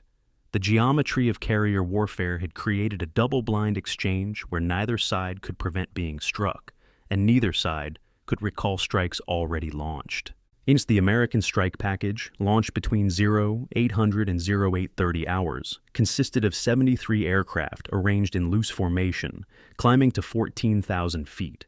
Lieutenant Commander Flatley led from his F-4F Wildcat, providing fighter cover for the bombers behind him. 29 SBD Dauntless dive bombers carried 1,000-pound armor-piercing bombs. 9 TBF Avenger torpedo bombers carried aerial torpedoes that weighed 1 ton each. 21 F-4F. Wildcat fighters provided escort, split between close escort staying with bombers and ranging escort hunting for Japanese fighters before they could reach the strike force. The formation stretched across 5 miles of sky, aircraft maintaining position through visual reference to neighboring planes, and radio discipline strict to prevent Japanese direction finding from tracking the strike. Navigation was by dead reckoning.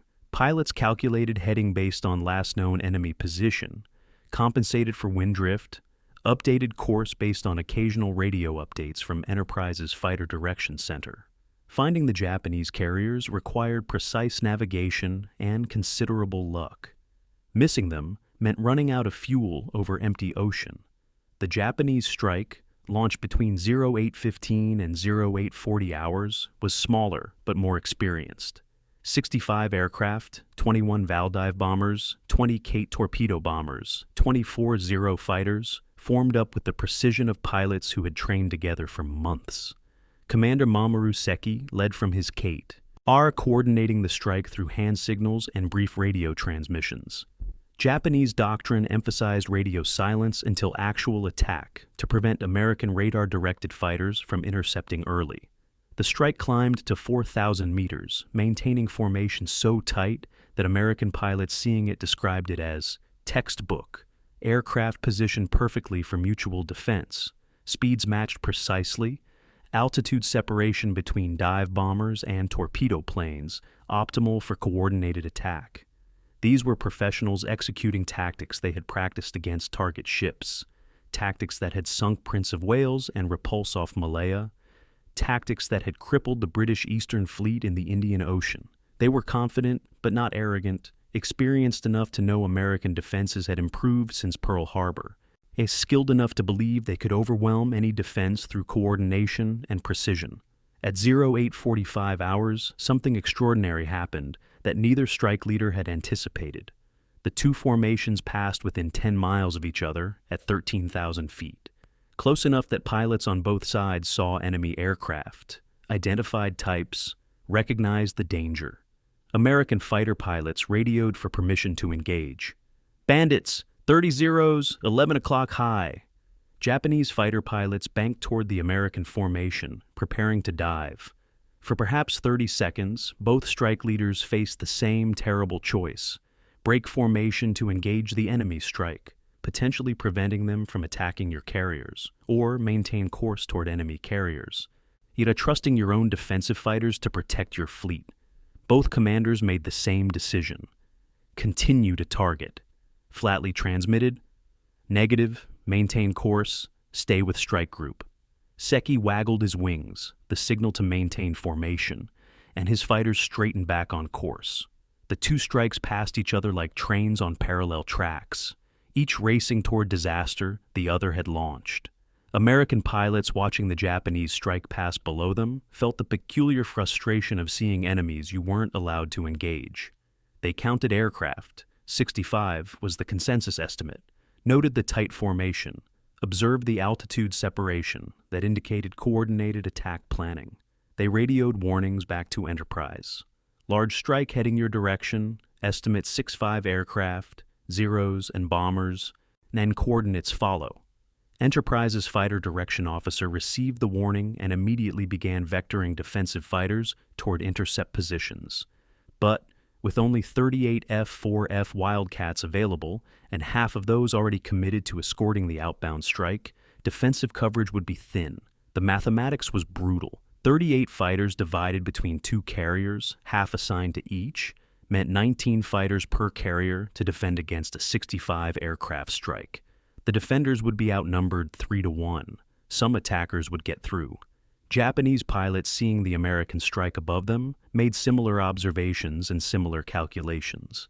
They estimated 70 aircraft, noted the loose formation that suggested less experienced pilots, and observed that American torpedo planes were flying lower than optimal, making them vulnerable to anti-aircraft fire, but difficult for high-altitude fighters to engage without diving through their own formations.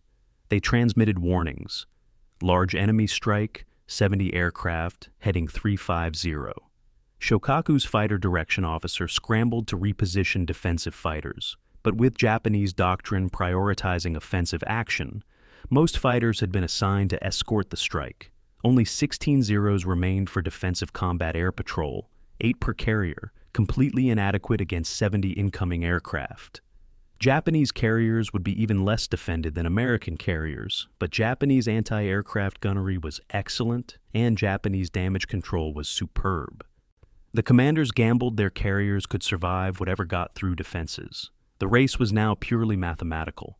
American strike was 85 miles from Japanese carriers at 8:45 hours, flying at 180 miles per hour. Estimated arrival, 9:30 hours.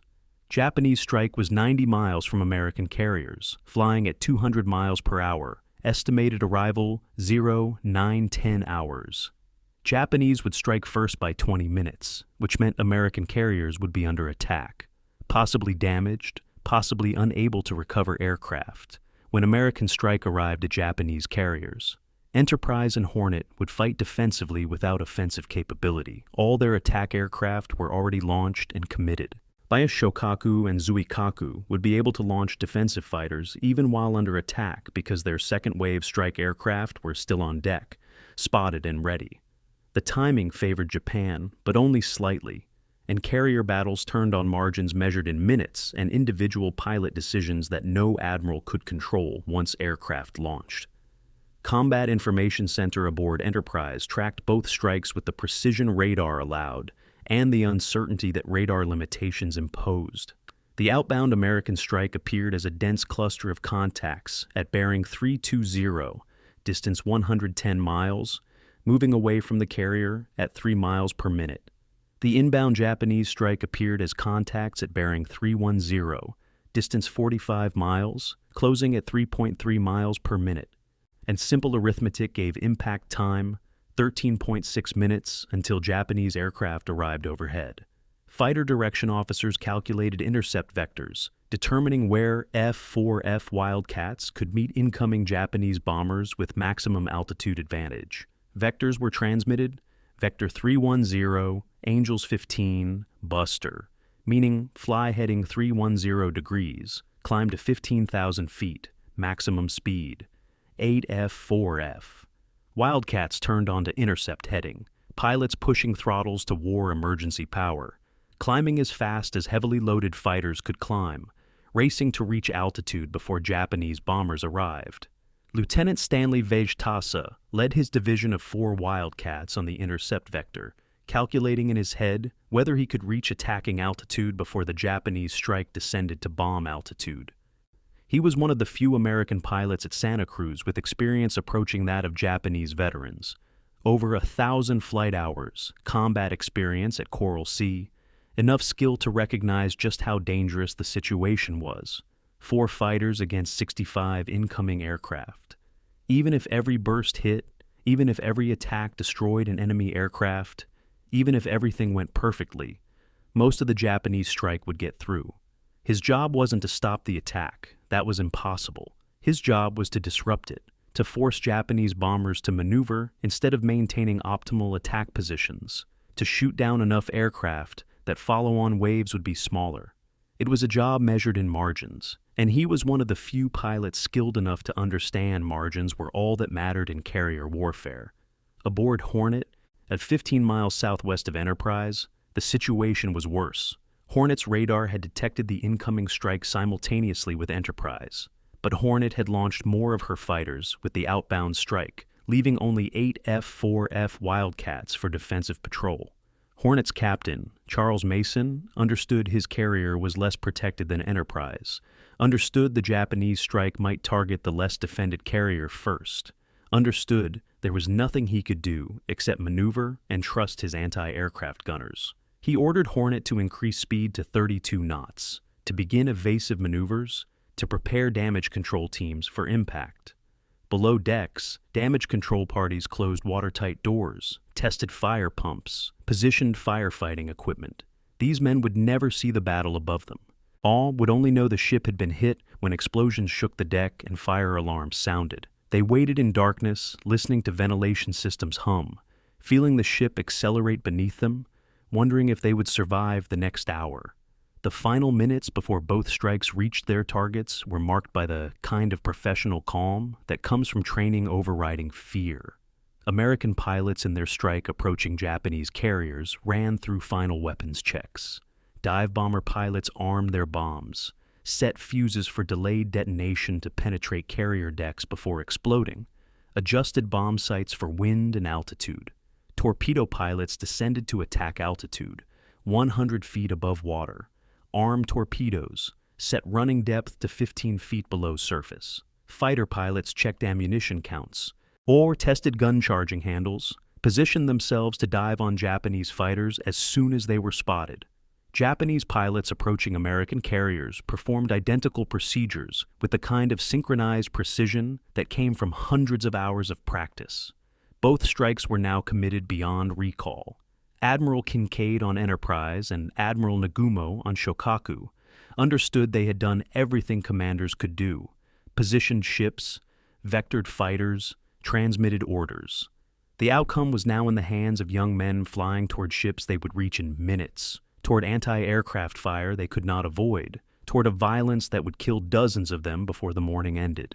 The race begun at 0812 hours would end when bombs struck steel and torpedoes struck hulls. Both strikes were on time, as both fleets were exposed, and the geometry of carrier warfare guaranteed both sides would bleed. Lieutenant Commander Wilhelm spotted them through broken clouds at 0930 hours, dark shapes against gray water that resolved into carriers, cruisers, destroyers arranged in the circular formation Japanese doctrine preferred. He was leading Enterprise's dive bomber squadron, 29 SBD Dauntless aircraft carrying 1,000-pound armor-piercing bombs, and he had been flying northwest for 90 minutes, searching for precisely this target.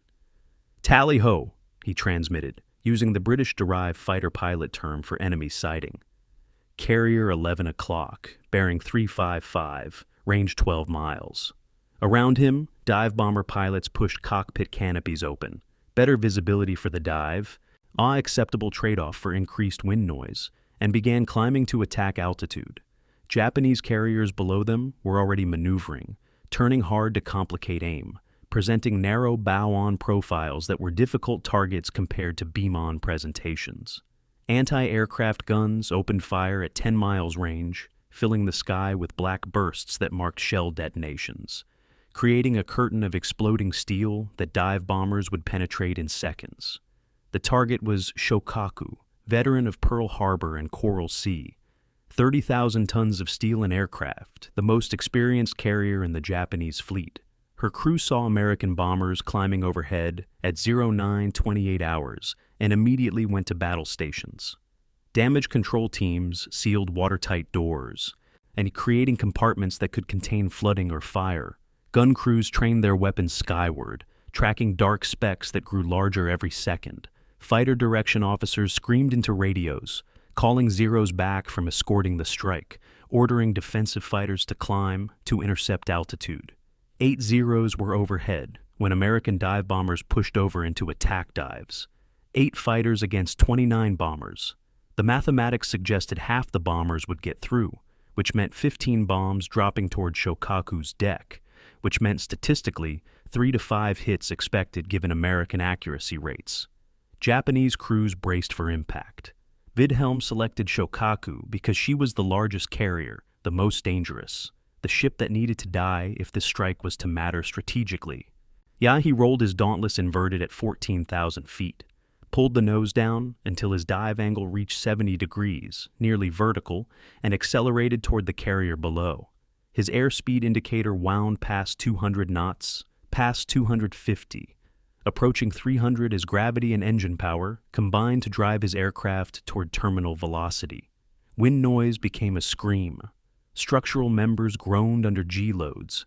His bomb sight reticle centered on Shokaku's flight deck, a rectangle of wood planking over steel that appeared tiny from 3 miles up, but grew alarmingly fast as he descended. Japanese anti-aircraft fire intensified, 5-inch shells exploding at altitude, 25mm tracers streaming upward, creating lanes of fire that dive bombers had to penetrate.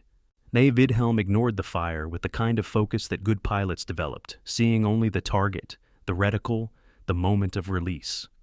At 2,000 feet, traveling 310 miles per hour, Wilhelm released his bomb and immediately pulled back on the stick with both hands, hauling his Dauntless out of the dive with enough G-force to gray his vision, to crush blood from his brain, to make his arms feel like they weighed 100 pounds each.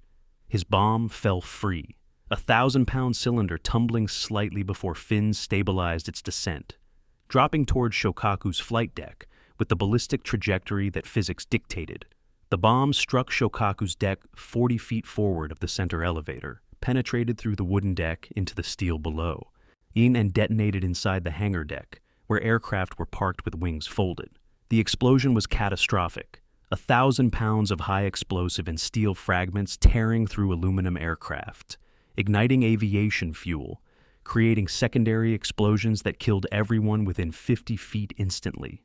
Fire erupted through the hole in the flight deck, a column of flame 40 feet high that pilots still in their dive approaches saw from miles away. 2 more bombs hit Shokaku in the next 30 seconds. Both struck near the island structure, where the carrier's command center, radar equipment, and primary communication systems were located. The first bomb penetrated one deck before detonating, destroying radar rooms and killing most of the personnel operating fighter direction systems. The second bomb exploded on impact, fragmenting across the flight deck, killing gun crews and setting fire to aircraft spotted forward. Within 90 seconds of the first hit, Shokaku was burning in 3 locations, had lost radar and primary communications, had over 100 casualties, and could not launch or recover aircraft. Her captain, Commander Kanzo Shino, assessed damage from the bridge, which had survived undamaged, and immediately made the decision that would determine whether his ship survived: flood magazines to prevent ammunition explosions, seal compartments around fires to contain them, abandon attempt to recover aircraft, and focus entirely on damage control. Shokaku turned out of the wind, reducing airflow across the deck that was feeding fires, and her damage control teams went to work. What the Americans didn't achieve at Shokaku was as important as what they did achieve. 29 dive bombers attacked, 3 scored hits. 26 dropped bombs that missed, some by feet, some by hundreds of feet, creating geysers of water around the carrier, but causing no damage. This 4.5% hit rate was actually better than American performance at previous battles, but it was still devastatingly inadequate. Each bomb that missed represented a wasted sortie. A pilot who'd flown 90 minutes to reach the target, risked death-penetrating anti-aircraft fire, executed a near-perfect dive, and accomplished nothing. Some misses came from inexperience, pilots releasing too early or too late, failing to compensate for wind drift, misjudging Shokaku's speed and turn rate. And some came from luck, bombs that should have hit but missed by feet because Shokaku turned at the critical moment. Some came from fear, pilots releasing early to escape anti-aircraft fire, choosing survival over accuracy. American dive bomber doctrine emphasized accuracy over survival, but doctrine was easier to follow in training than in combat, when steel fragments were puncturing your aircraft, and the sky was black with explosions. The torpedo bombers attacked simultaneously with the dive bombers, using the coordinated tactics that carrier warfare doctrine emphasized. While dive bombers drew anti-aircraft fire from high altitude, torpedo bombers approached at wave-top level, 100 feet, flying through the screen of cruisers and destroyers that surrounded Japanese carriers. 9 TBF Avengers carried torpedoes, each flying in 3 sections of 3 aircraft each, attempting to coordinate an anvil attack from multiple directions that would force the target carrier to steer toward one group while avoiding another. The tactic was sound. The execution was disastrous. American torpedo pilots, less experienced than their dive bomber counterparts, became separated during the approach. Some attacked Shokaku. Some attacked her sister ship Zuikaku. Some, confused by smoke and maneuvering ships, attacked the cruiser Chikuma, a devastating waste of ordnance against a target that wasn't a carrier, that wasn't even the primary threat. Not a single torpedo hit any Japanese carrier. All 9 torpedoes either missed, malfunctioned, or were dropped against wrong targets. The torpedo attack failure illustrated the critical difference between American and Japanese carrier strike coordination. Japanese pilots practiced coordinated strikes against moving targets for months before flying operationally. developed the kind of telepathic coordination where dive bombers and torpedo planes attacked simultaneously without radio communication, where each pilot understood his role in creating crossfire that forced targets into kill zones. American pilots trained individually, learned to drop torpedoes and dive bomb against stationary targets, then were thrown into combat and expected to develop coordination through experience. Some learned, some died. Most struggled with the complexity of coordinating attacks against maneuvering targets while being shot at by every gun in the Japanese fleet. If the failure at Shokaku wasn't cowardice or lack of trying, it was lack of training that only experience could provide, and experience required surviving enough missions to learn. Too many pilots didn't survive long enough. While American bombers were attacking Shokaku, Zuikaku, operating 5 miles to the east, was barely touched. One bomb landed close enough to the carrier to cause minor damage from near-miss fragments, but Zuikaku remained fully operational, undamaged, capable of launching and recovering aircraft. This was the critical failure of the American strike, concentrating on one target instead of distributing attacks across both carriers. Japanese doctrine emphasized sinking one carrier completely rather than damaging two moderately. Yet operating under the theory that a damaged carrier could be repaired, but a sunken carrier was removed permanently. American pilots, less experienced and less coordinated, attacked whatever target they saw first, which meant Shokaku absorbed the entire strike, while Zuikaku remained a fully operational threat. If American coordination had been better, if torpedo planes had attacked correctly, if dive bombers had distributed their attacks, the strike might have crippled both Japanese carriers. Instead, one was damaged and one was untouched. The cost of the American strike was immediate and visible. Of the 73 aircraft that launched from Enterprise and Hornet, 5 didn't return. 3 SBD Dauntless dive bombers and 2 TBF Avenger torpedo bombers. All 5 were shot down by Japanese fighters or anti-aircraft fire during the attack. 12 more aircraft returned damaged, riddled with holes from shell fragments, some with wounded crew, some barely flyable. The pilots who survived described Japanese anti-aircraft fire as the most intense they'd ever experienced, more accurate than at Coral Sea, more concentrated than at Midway, fired by crews who'd had 10 months of war experience since Pearl Harbor, and had learned how to track fast-moving targets. Japanese gun crews had also learned to predict American dive bomber tactics, to position fire where aircraft would be rather than where they were, to create kill zones that dive bombers penetrated inevitably during their attack runs. The result was that attacking Japanese carriers was becoming more dangerous even as American pilots were becoming more experienced, like creating an arms race where defensive improvements matched offensive improvements. Shokaku's damage was serious but not fatal, and that distinction would define the battle's outcome. Her flight deck was holed in 3 places, but the holes were relatively small, 10 to 15 feet in diameter, and could be patched quickly.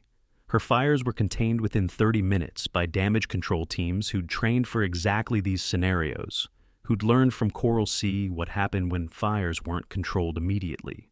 Her casualties were significant, 112 dead, 68 wounded, but her crew was large enough to absorb losses and continue operating. Most critically, her engineering spaces were undamaged, her engines functioned perfectly, her ability to maneuver was uncompromised. By 10-15 hours, 45 minutes after being hit, Shokaku's damage control officers reported to her captain that temporary flight deck repairs would allow emergency aircraft recovery within 2 hours. She couldn't launch strikes, she couldn't operate normally, but she could survive, could limp to repair yards, could return to service eventually. This resilience, this capacity to absorb damage and survive, was the result of design philosophy that prioritized damage control and compartmentalization. American bombs had hurt Shokaku badly, but hadn't killed her, and a wounded carrier that survived was a carrier that could be repaired. The American pilots returning from the strike on Shokaku carried reconnaissance photographs, damage assessments, and the bitter knowledge that they'd hurt the Japanese carrier but hadn't sunk her. They's Wilhelm's after-action report was clinical. 3 bombs observed to hit target, large fires visible, assess carrier as damaged but operational capability unknown. Intelligence officers studying the photographs estimated Shokaku would be out of action for weeks, possibly months. They were correct. Shokaku would spend 9 months in repair yards, would miss 4 major battles, would not return to service until August 1943. But in the immediate context of the Battle of Santa Cruz, what mattered was that Shokaku was still afloat, still maneuvering, still capable of recovering her strike aircraft when they returned. The Japanese had lost offensive capability from one carrier, but retained 3 operational carriers. The Americans had expended their entire strike and achieved tactical success, but not strategic victory. And while American pilots were returning to their carriers, exhausted and low on fuel, Japanese pilots were already over the American task force, beginning attacks that would determine whether trading damage to Shokaku for damage to American carriers was acceptable arithmetic. The gamble Shokaku's crew had made, absorbing damage to buy time for their strike to hit American carriers first, was paying off. American carriers were about to learn what Japanese bombs and torpedoes could do when delivered by the most experienced naval aviators in the world. The radar operator aboard USS Hornet called out contacts at 0910 hours in a voice that remained professionally calm despite what his screen was showing. Bandits bearing 310, distance 35 miles, closing fast. Captain Charles Mason, standing on Hornet's bridge, had calculated immediately that defensive fighters wouldn't reach intercept altitude in time, that anti-aircraft guns were his primary defense, that the next 15 minutes would determine whether his ship survived the morning. He ordered full speed, 32 knots, and began the evasive maneuvers that carrier doctrine prescribed for ships under air attack. Turn continuously, never maintain straight course longer than 30 seconds, present changing angles to attacking aircraft. Make yourself the hardest possible target. Hornet heeled into the first turn, wake boiling white behind her.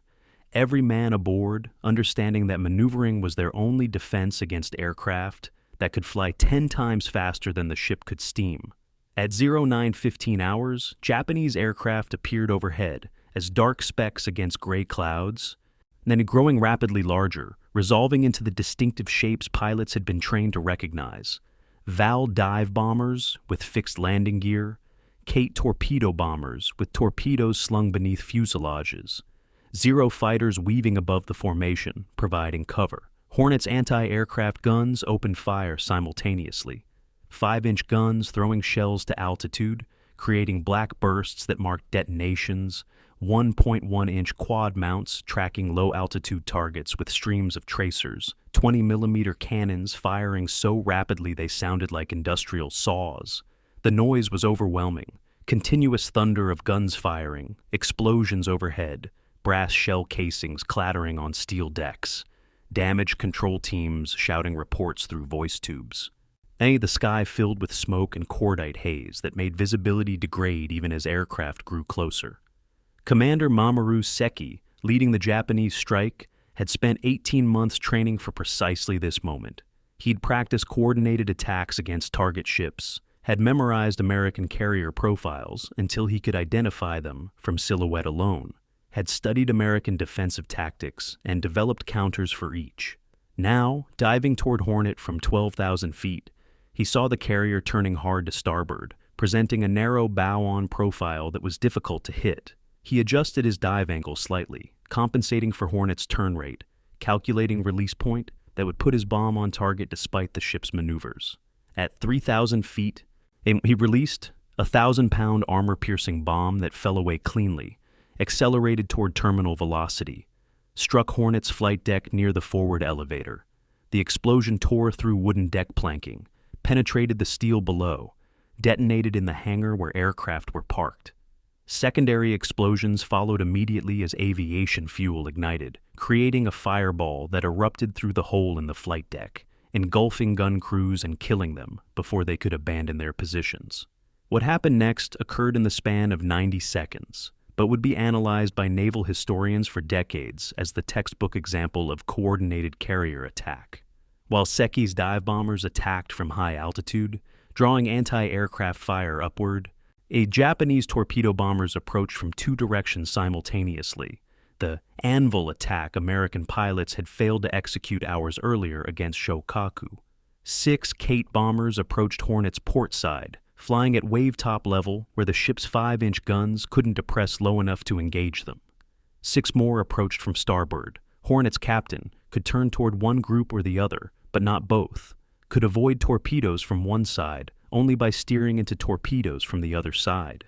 Mason chose to turn into the port side attack, believing correctly that presenting narrow bow profile to torpedoes gave his ship the best chance of survival. 3 torpedoes from the port side group missed ahead. 2 torpedoes from the starboard group struck Hornet's hull below the waterline, detonating with enough force to lift the 30,000-ton carrier visibly out of the water. Torpedo explosions against ship hulls created damage through multiple mechanisms that made them far more destructive than bombs of equivalent explosive weight. The initial detonation shattered hull plates, creating holes 20 feet in diameter through which ocean water flooded immediately.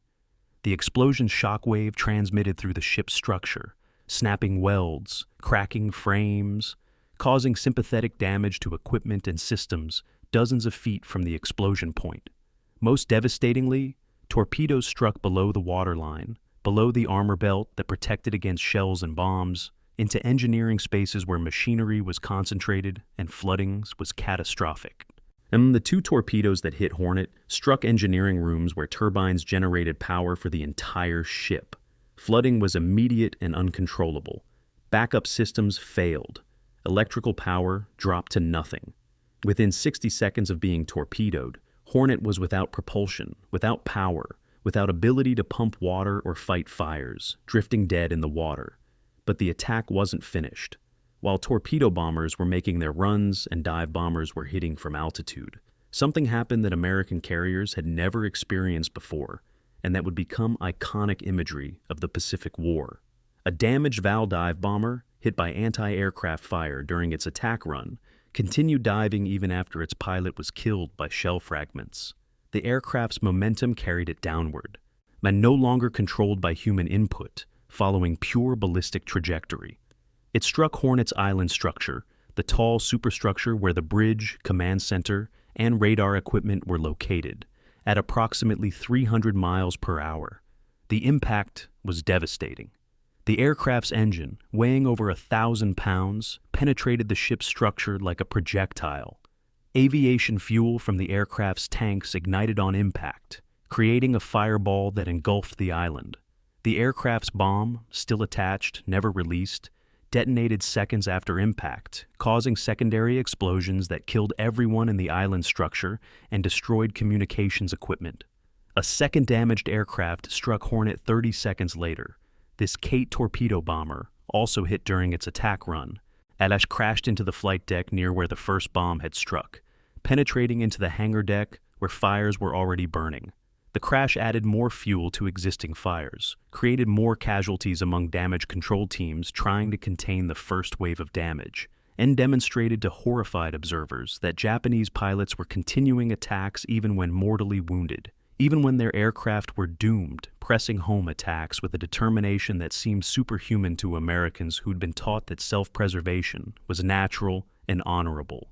Within 5 minutes of the first bomb hitting Hornet, the carrier had sustained devastating damage: 3 bomb hits, 2 torpedo hits, 2 aircraft crashes, fires on 4 decks, flooding in engineering spaces, all electrical power lost, all communications cut, or steering control failed. Casualties were catastrophic. 111 men killed in the first 5 minutes, 64 wounded, over 100 trapped below decks in spaces that were flooding or burning or both. The ship had developed a 14-degree list to starboard as flooding progressed faster than counterflooding could compensate. Fires were spreading through the hangar deck, fed by aviation fuel and wooden aircraft that burned like kindling. Damage control teams worked in near-total darkness. Emergency lighting had failed when power was lost. Using flashlights and portable generators, fighting fires they couldn't see properly, trying to control flooding in spaces they couldn't communicate with because phones were dead. The scale of damage to Hornet in those 5 minutes exceeded anything American carriers had experienced in previous battles.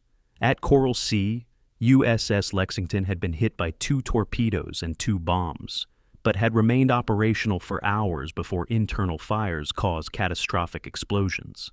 At Midway, USS Yorktown had survived 2 bomb hits and continued operating aircraft before being torpedoed by submarine days later. Hornet had been hit harder, faster, with more coordinated precision than any American carrier had experienced. The Japanese strike had achieved textbook results: simultaneous attacks from multiple directions, perfect coordination between dive bombers and torpedo planes, follow-through by damaged aircraft that pressed attacks beyond the point where survival was possible. It was the kind of professional, disciplined, utterly devastating attack that only experienced aviators could execute, and it demonstrated why Japanese carrier aviators were considered the finest in the world despite their numerical disadvantage. Captain Mason, surveying damage from Hornet's bridge, one of the few spaces that remained operational, faced the immediate question that would determine his ship's fate. Could she be saved? Engineering reports indicated turbines were damaged beyond immediate repair. That restoration of power would require hours of work by specialists using equipment that might not survive current fires. Damage control reports indicated fires were being contained but not extinguished, that flooding was manageable but not decreasing, that casualties were overwhelming medical personnel. Most critically, Hornet could not maneuver.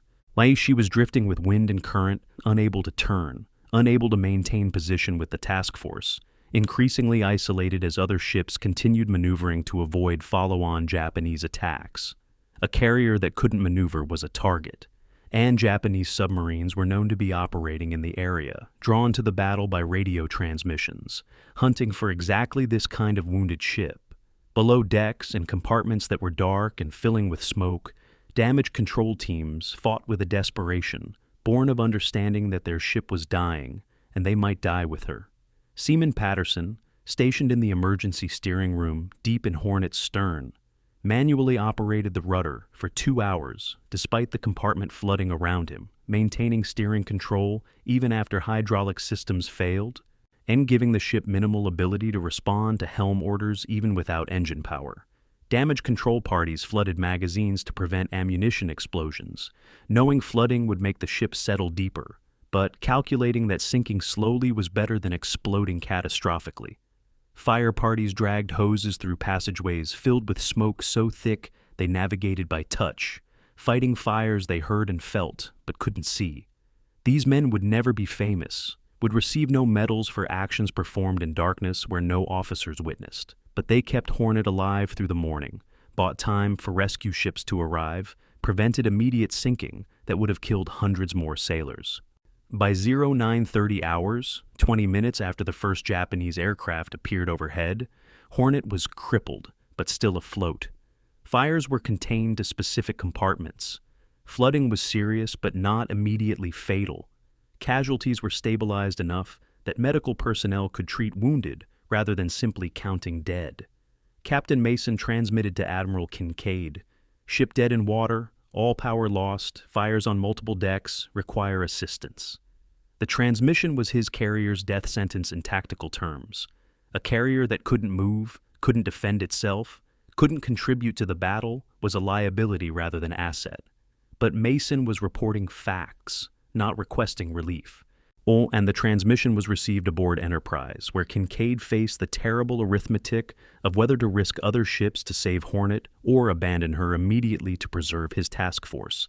That decision would come later. For now, Hornet drifted with a 14-degree list, burning in 4 places, surrounded by destroyers that were already moving into position to take her under tow, hoping they could get her moving before Japanese submarines found her. The ordeal wasn't over. It had merely entered a new phase where survival depended not on fighting, but on enduring, not on maneuvering, but on floating, not on winning, but on not sinking before help arrived. Hornet had fought the most devastating 5 minutes in American carrier warfare history. The question now was whether she could survive the hours that followed. The Japanese submarine on 58 had been patrolling waters southwest of Guadalcanal for 3 days, when her commander, Lieutenant Commander Kitamura, received radio transmission indicating major naval battle had occurred near Savo Island. The transmission was fragmentary. Japanese communication security was excellent even within their own forces, which meant operational details were rarely transmitted in the clear. But Kitamura understood enough to know Japanese surface forces had attacked successfully and were withdrawing northwest toward Rabaul. He immediately repositioned his submarine to intercept Japanese ships returning to base, reasoning that victorious ships would follow predictable routes, would be less alert after successful operations, might present opportunities for the submarine warfare that was ER-58's primary mission. All what Kitamura didn't know, couldn't have anticipated, was that he was about to claim a victory that would partially redeem Allied losses at Savo Island, that would demonstrate Japanese forces were as vulnerable to submarine attack as Allied forces were, that would provide at least some measure of revenge for the disasters of the previous night. The heavy cruiser Kako was steaming independently at 20 knots on the morning of August 9th, having separated from Mikawa's main force after the battle to pursue a slightly different course back to Rabaul. Captain Takahashi commanded Kako and was exhausted after a night of combat operations. Satisfied with his ship's performance at Savo Island, where her guns had contributed to sinking USS Quincy, confident that the voyage home would be routine. His crew was at reduced battle stations, sufficient manning to respond to threats, but not the exhausting full battle stations that had been maintained during the approach to Guadalcanal. Lookouts were scanning for aircraft, the primary threat during daylight.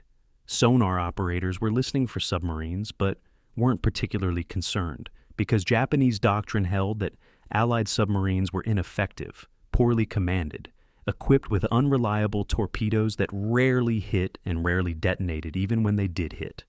This doctrine was based on experience. Japanese ships had been attacked by American submarines dozens of times since the war began, and the success rate was appallingly low. Japanese commanders had learned to respect American air power, but not American submarine power. This confidence would prove fatal.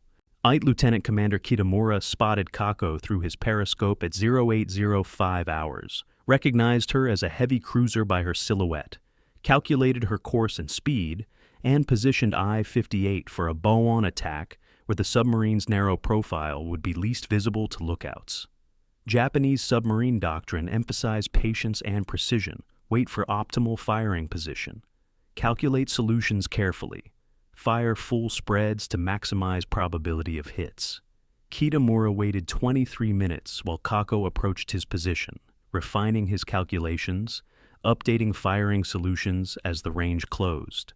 At 0828 hours, with Kako at 2,000 yards range presenting a perfect beam profile, Kitamura fired 4 torpedoes in rapid succession, a full spread from his bow tubes, and aimed to cover Kako's length with overlapping impact points that would ensure multiple hits regardless of minor calculation errors or target maneuvers.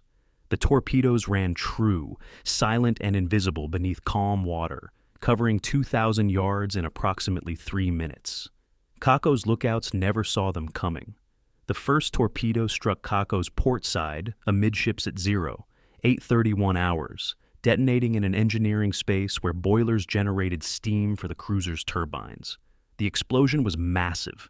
The torpedo's warhead combined with sympathetic detonation of fuel oil created a fireball that erupted through multiple decks, killing everyone in the engineering spaces instantly and fracturing the ship's keel. The second torpedo struck 30 seconds later, 100 feet forward of the first hit, creating another massive hole that allowed catastrophic flooding. The third torpedo struck the stern, destroying steering gear and jamming the rudder hard over, causing Kako to turn uncontrollably in circles. The fourth torpedo missed, running under the ship, its magnetic detonator failing to trigger, exactly the kind of torpedo malfunction that Japanese commanders assumed was standard for Allied torpedoes, not realizing their own torpedoes were equally prone to failures under certain conditions. 3 hits out of 4 was more than adequate. Keiko was doomed from the moment the first torpedo struck. Captain Takahashi ordered abandoned ship within 5 minutes of being torpedoed, recognizing immediately that damage was beyond any possibility of control or repair. Kako was settling rapidly by the stern. They had developed a 20-degree list to port, was showing all the signs of a ship in death throes. The crew abandoned in relatively good order. Daylight abandonment was far less chaotic than nighttime abandonment. Life rafts were launched successfully. Men entered water that was calm and warm, but the speed of sinking meant many crew members didn't have time to evacuate properly. When Kako rolled over and sank at 8:43 hours, 12 minutes after being torpedoed, she took 71 men with her, trapped below decks or pulled under by suction as the ship went down.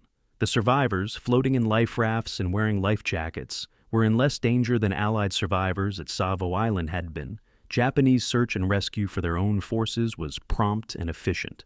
Wuke destroyer Amagiri arrived within 2 hours and recovered all survivors, ensured no one was left floating where sharks might find them. The sinking of Kako was reported to Admiral Mikawa by Amagiri's commander and represented the first loss of the operation that had otherwise been completely successful. Mikawa's reaction, recorded in his war diary, was philosophical. Loss of Kako reminds us that dominance at sea is temporary, that yesterday's victors become today's victims, that confidence breeds carelessness that enemies exploit. He ordered increased anti-submarine vigilance for the remainder of the voyage to Rabaul, ordered all ships to maintain full battle stations despite crew exhaustion, ordered zigzag courses that reduced speed but made torpedo targeting more difficult. The remaining cruisers reached Rabaul safely, completing the withdrawal successfully despite losing one ship to submarine attack. But the loss of Kako diminished the victory at Savo Island, provided Allied propagandists with at least one success to report alongside the disasters, demonstrated that Japanese forces were as vulnerable as Allied forces when alert levels dropped and confidence replaced caution. The Allied submarine that sank Kako, USS 44, commanded by Lieutenant Commander Moore, had fired the torpedoes based on the most optimistic calculations about target identification and firing solutions. S-44 was an old submarine, commissioned in 1923, operating with equipment and weapons that were obsolete by 1942 standards. Her torpedoes were Mark 10 models, known to be unreliable, prone to running too deep, cursed with magnetic detonators that often failed to function. The fact that 3 out of 4 torpedoes hit and detonated properly was almost miraculous given the weapon's reputation. Moore's after-action report was cautiously optimistic. Fired 4 torpedoes at cruiser-type target, observed 3 hits, target observed to sink rapidly, claim 1 cruiser sunk. The claim was initially questioned by submarine command. American submarine commanders had been making exaggerated claims for months, reporting hits that weren't confirmed, claiming sinkings that Japanese records didn't support. But in this case, the claim was accurate. S-44 had sunk Kako, had partially avenged Savo Island, had demonstrated that Allied submarines could be effective when tactics, weapon performance, and luck aligned favorably. The strategic significance of Kako's sinking was modest, but symbolically important. 1 cruiser lost didn't materially affect Japanese naval power. They had dozens of cruisers remaining, could absorb the loss without operational impact. But the sinking demonstrated vulnerability, reminded Japanese commanders that no victory was complete while enemy submarines operated, validated Allied submarine doctrine that emphasized aggressive patrolling in areas where Japanese forces operated. For Allied submariners who'd been operating since the war's beginning with minimal success and maximum frustration, mechanical failures, torpedo failures, depth charge attacks that tested courage and equipment to breaking points, Kako's sinking was vindication. It proved submarines could sink major warships if given opportunities. They could contribute meaningfully to the war effort, could be lethal weapons when used correctly. The psychological impact on Allied submarine forces was significant, providing morale boosts during a period when most news from Pacific theaters was negative, when defeats outnumbered victories, when questions about whether America could win the war were being asked seriously by people who weren't defeatists but were realists assessing the military situation. The morning of August 9, 1942, saw both Allied disaster and Allied success. 4 cruisers sunk at Savo Island, 1 Japanese cruiser sunk by submarine. The ratio was hardly favorable, but the submarine success at least demonstrated that Allied forces could inflict casualties, could punish Japanese victories, could ensure that no Japanese operation was without risk or cost.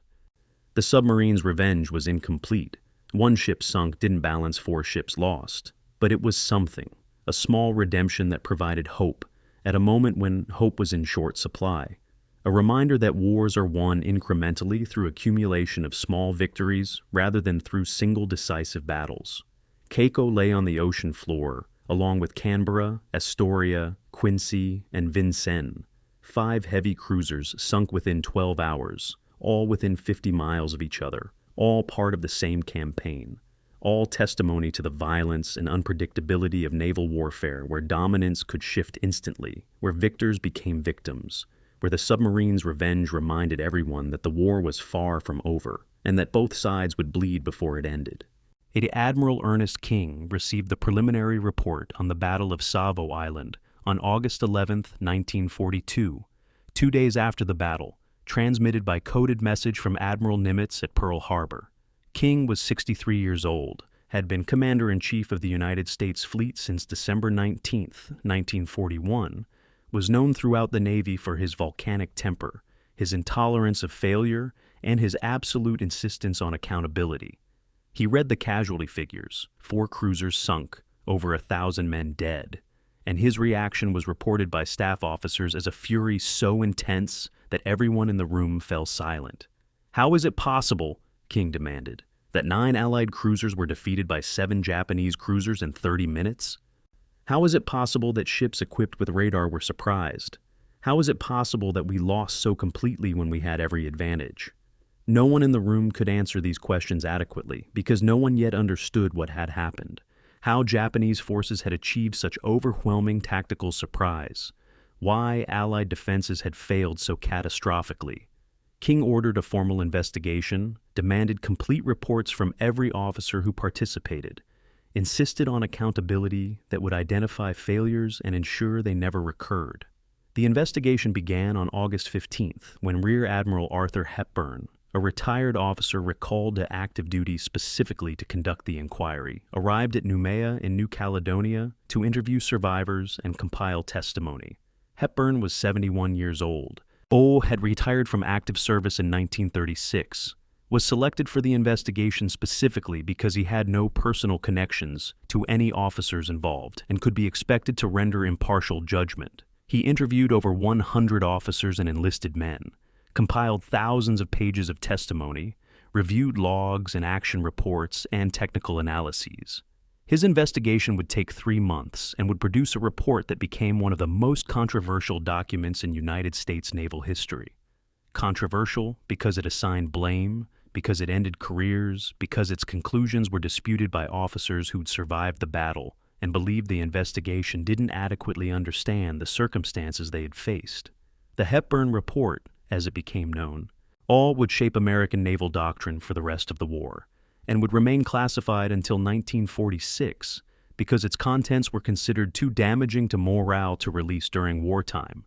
The investigation's first challenge was determining what actually happened during the battle.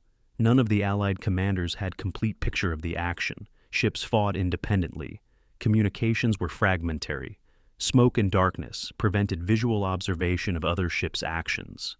Japanese records wouldn't be available until after the war ended, which meant the investigation had to reconstruct Japanese movements based on inference and survivor testimony.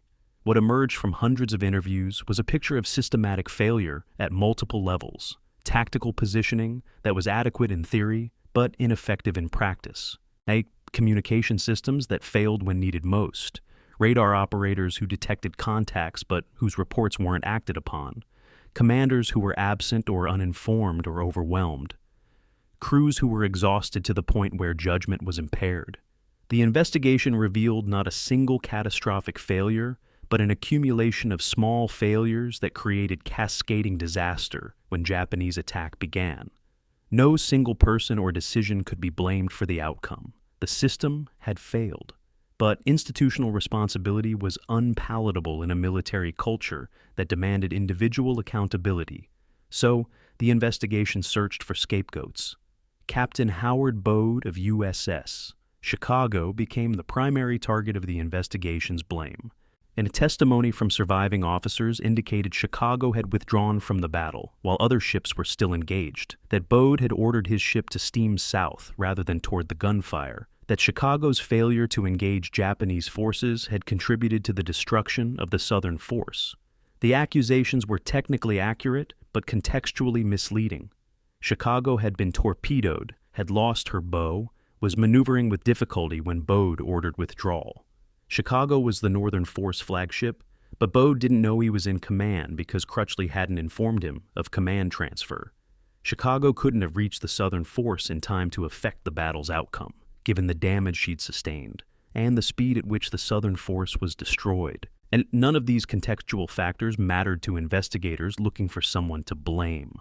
Bode was assigned primary responsibility for the Northern Force's ineffective performance, was relieved of command, was assigned to shore duty where his career effectively ended. He committed suicide in April 1943, shooting himself while alone, leaving a note indicating he couldn't live with the shame of Savo Island. His death was reported as having occurred in the line of duty to spare his family additional grief.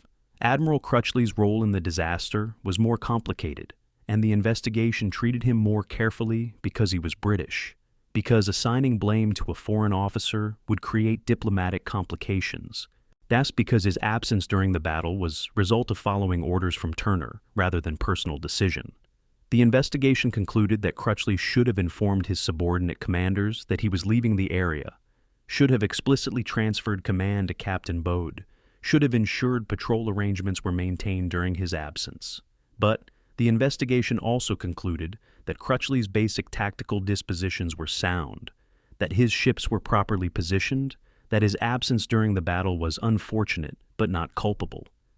Crutchley retained command, continued serving with distinction, was eventually promoted to admiral. The differential treatment between Bode and Crutchley, one destroyed, all one protected, reflected institutional biases and political calculations as much as analysis of actual performance. Both men made mistakes. One was punished, the other was protected. The investigation's uneven accountability undermined its credibility among officers who believed the report was more concerned with protecting senior leadership than identifying systemic problems. The investigation identified numerous specific failures that contributed to the disaster. Radar operators aboard USS Chicago had detected Japanese ships, but reported contacts as possible friendly destroyers rather than as unknown contacts requiring investigation. Fighter directors had failed to coordinate defensive fighter patrols, leaving some areas overprotected and others undefended. Radio communications between patrol groups had been minimal, creating situations where ships fought independently rather than as coordinated force. Reconnaissance reports from afternoon of August 8th had been delayed and garbled during transmission, preventing commanders from understanding that major Japanese force was approaching. Anti-aircraft ammunition expenditure during daylight air raids had been excessive, leaving some ships low on ammunition when night action occurred. Crew fatigue after 48 hours of continuous operations had degraded performance at all levels. Each of these failures was analyzed, documented, assigned responsibility to specific individuals or organizations. But the investigation's focus on individual failures obscured larger systemic problems. Inadequate doctrine for night surface combat, insufficient training for coordination between ships of different navies, poor understanding of radar limitations, absence of unified command structure, cultural biases that led American commanders to underestimate Japanese capabilities. The investigation's most important contribution wasn't assigning blame, but identifying lessons that shaped future doctrine. The report recommended mandatory radar training for all surface warfare officers, establishment of combat information centers where radar data could be analyzed and coordinated, development of standardized communication procedures between Allied naval forces, creation of night fighting doctrine specifically designed for surface combat in restricted waters. It recommended aggressive patrol tactics where suspected contacts were investigated immediately rather than observed passively. It recommended that senior commanders should never attend conferences that took them away from their commands during periods of potential combat. It recommended redundant command arrangements so that loss of flagship or senior commander didn't paralyze entire forces. Many of these recommendations were implemented immediately, shaped training programs and tactical doctrine throughout 1943 and 1944, contributed to improved performance in subsequent battles. The investigation's value wasn't its assignment of blame, which was uneven and sometimes unfair, but its identification of correctable failures that could be addressed through training, equipment, and procedural changes. The psychological impact of the investigation on surviving officers was profound and mostly negative. And officers who'd fought at Savo Island felt their testimony was being used to assign blame rather than to understand complex circumstances that had overwhelmed everyone involved. They resented that investigators who hadn't been present, who hadn't experienced the confusion and terror and overwhelming speed of the Japanese attack, were rendering judgments about decisions made under extreme stress with incomplete information. They particularly resented that junior officers were being held accountable for failures that originated with senior leadership. Poor intelligence distribution, inadequate communication between commands, failure to ensure unified tactical doctrine. The investigation created bitterness and cynicism that persisted for years. It's created reluctance among combat officers to speak honestly in after-action reports because they feared their words would be used against them, contributed to a culture of defensiveness that made it harder to learn from mistakes because acknowledging mistakes meant accepting blame and potential punishment. Admiral Nimitz, reviewing the Hepburn Report in November 1942, understood that the investigation had served necessary institutional purposes. Accountability had been established, lessons had been identified, recommendations had been made, but had also damaged morale and created perceptions of injustice that were counterproductive. He ordered that the report remain classified, that its circulation be limited to senior officers who needed the information for operational planning, or that the report's conclusions not be shared broadly because doing so would undermine confidence in naval leadership, at a time when confidence was desperately needed. The decision to classify the report was controversial. Some argued that hiding failures prevented learning from them, that transparency was necessary for institutional improvement. But Nimitz believed that the damage to morale from public acknowledgement of the investigation's harsh judgments would exceed any benefit from transparency. The report remained classified until after the war ended, became available to historians only in 1946, contributed to decades of debate about what really happened at Savo Island and whether the investigation's conclusions were justified. The investigation into the Battle of Savo Island ultimately raised more questions than it answered. It identified individual failures, but didn't adequately explain why those failures cascaded into catastrophe. It assigned blame, but didn't address systemic problems that created conditions where individual failures had catastrophic consequences. It recommended changes, but didn't ensure those changes were implemented consistently across the fleet.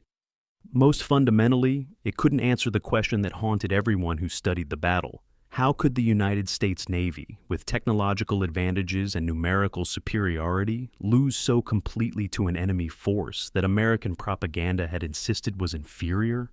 The answer required acknowledging that Japanese naval forces were exceptionally well-trained, that Japanese night fighting tactics were superior to American tactics, that technological advantages like radar didn't guarantee victory if tactical doctrine was inadequate. These acknowledgments came slowly, reluctantly, painfully. The investigation was part of that process, a brutal reckoning that forced the Navy to confront failures and inadequacies that contradicted cherished beliefs about American superiority.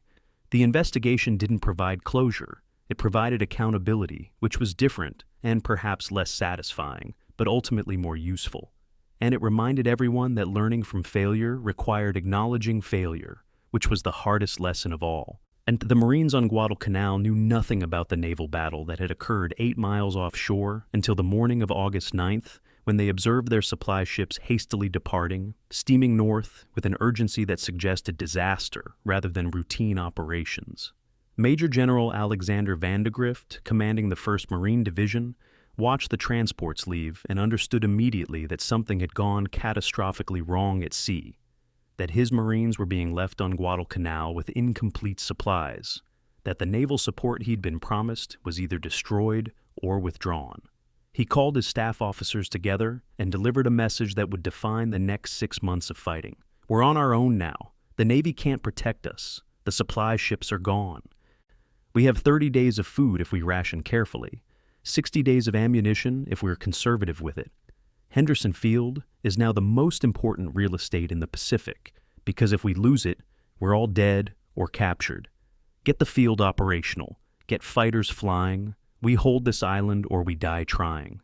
The strategic situation facing the Marines after Savo Island was desperate in ways that wouldn't be fully understood until months later when captured Japanese documents revealed how close Japan came to winning the Guadalcanal campaign. The Japanese High Command, learning of Mikawa's victory at Savo Island, immediately began planning major counteroffensive to retake Guadalcanal, to destroy Henderson Field, to eliminate the American foothold in the Solomons. They committed infantry divisions from Borneo and the Philippines, old naval forces from Truk and Rabaul, air forces that would make Henderson Field the most attacked piece of real estate in the Pacific. The Japanese were convinced, reasonably, given Savo Island's outcome, that American naval power had been broken, that supply lines to Guadalcanal could be cut permanently, that Marines could be starved into surrender or killed in place. If Mikawa had destroyed the transport ships on the night of August 8th to 9th, this assessment would have been accurate. The Marines would have been isolated, supplies would have been exhausted within weeks, evacuation or surrender would have been inevitable. But because the transport survived, because half the supplies were landed, because Henderson Field became operational, the Japanese counteroffensive faced an adversary that was weakened but not broken, though isolated but not helpless. The battle for Guadalcanal that followed Savo Island would last 6 months and would claim over 25,000 Japanese casualties and 7,000 American casualties. It would involve naval battles larger than Savo Island, the Battle of the Eastern Solomons, the Battle of the Santa Cruz Islands, the Naval Battle of Guadalcanal, each of which cost both sides ships and aircraft and men. It would involve land battles where Japanese infantry attacked Marine positions with a ferocity that shocked American observers, where casualty rates approached World War I levels, where diseases like malaria killed as many men as combat. It would involve air battles over Henderson Field, where American fighters launched from a dirt runway engaged Japanese bombers that came down the slot with the regularity of scheduled airline flights. The entire campaign was a grinding war of attrition where neither side could achieve decisive victory, where every advantage was temporary, where the side that could endure longest would eventually win not through brilliant tactics but through superior logistics and replaceable losses. The naval situation after Savo Island forced American commanders to completely rethink their approach to supply operations in the Solomons. The traditional method, slow convoys of transport ships protected by cruisers and destroyers, was too vulnerable to Japanese night attacks using tactics demonstrated at Savo Island. No, American forces developed alternative methods that became standard procedure for the rest of the war.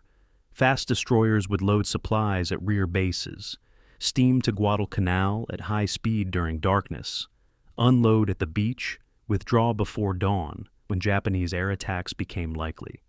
These rat runs, as they were called, delivered smaller quantities than transport ships, but were much harder for Japanese forces to intercept. Submarines were used to deliver critical supplies, ammunition, medical supplies, specialist equipment, surfacing at night to transfer cargo to small boats that ferried it ashore. Aircraft began supply drops, flying from bases hundreds of miles away to parachute supplies onto Henderson Field, accepting losses from Japanese fighters and anti-aircraft fire, because air supply was sometimes the only supply method that worked. These improvised logistics kept the Marines alive, but barely. Rations were cut to half normal, then to third normal. Soldiers lost weight. Diseases spread because medical supplies were inadequate. Equipment wore out and couldn't be replaced. The Japanese had their own supply problems that were equally severe and eventually decisive. The Tokyo Express, nightly destroyer runs that brought reinforcements and supplies to Japanese forces on Guadalcanal, was effective initially but became increasingly costly as American air power based at Henderson Field improved. Japanese destroyers would race down the slot at 30 knots, unload troops and supplies, withdraw before dawn, exactly the same tactic Americans used in reverse. The difference was that American submarines and aircraft were sinking Japanese supply destroyers faster than they could be replaced, creating attrition that degraded Japanese logistics over time. By November 1942, Japanese forces on Guadalcanal were starving, were unable to conduct offensive operations because they lacked ammunition and fuel, were dying from malnutrition and disease at rates that exceeded combat casualties. The strategic outcome of Guadalcanal wasn't determined by any single battle, but by accumulated logistics. Which side could sustain forces longer? Which side could replace losses faster? Which side could endure the grinding attrition that characterized the entire campaign? The carrier warfare that dominated naval operations after Savo Island was directly shaped by lessons learned from the battle. American carrier task forces operated much more conservatively, withdrew from areas where Japanese surface forces might attack at night, prioritized survival over aggressive engagement. This conservatism had costs. American carriers weren't available to support marine operations when needed, couldn't provide the sustained air cover that would have made Japanese supply operations impossible, couldn't risk engagement, because losing carriers would doom the entire Pacific strategy.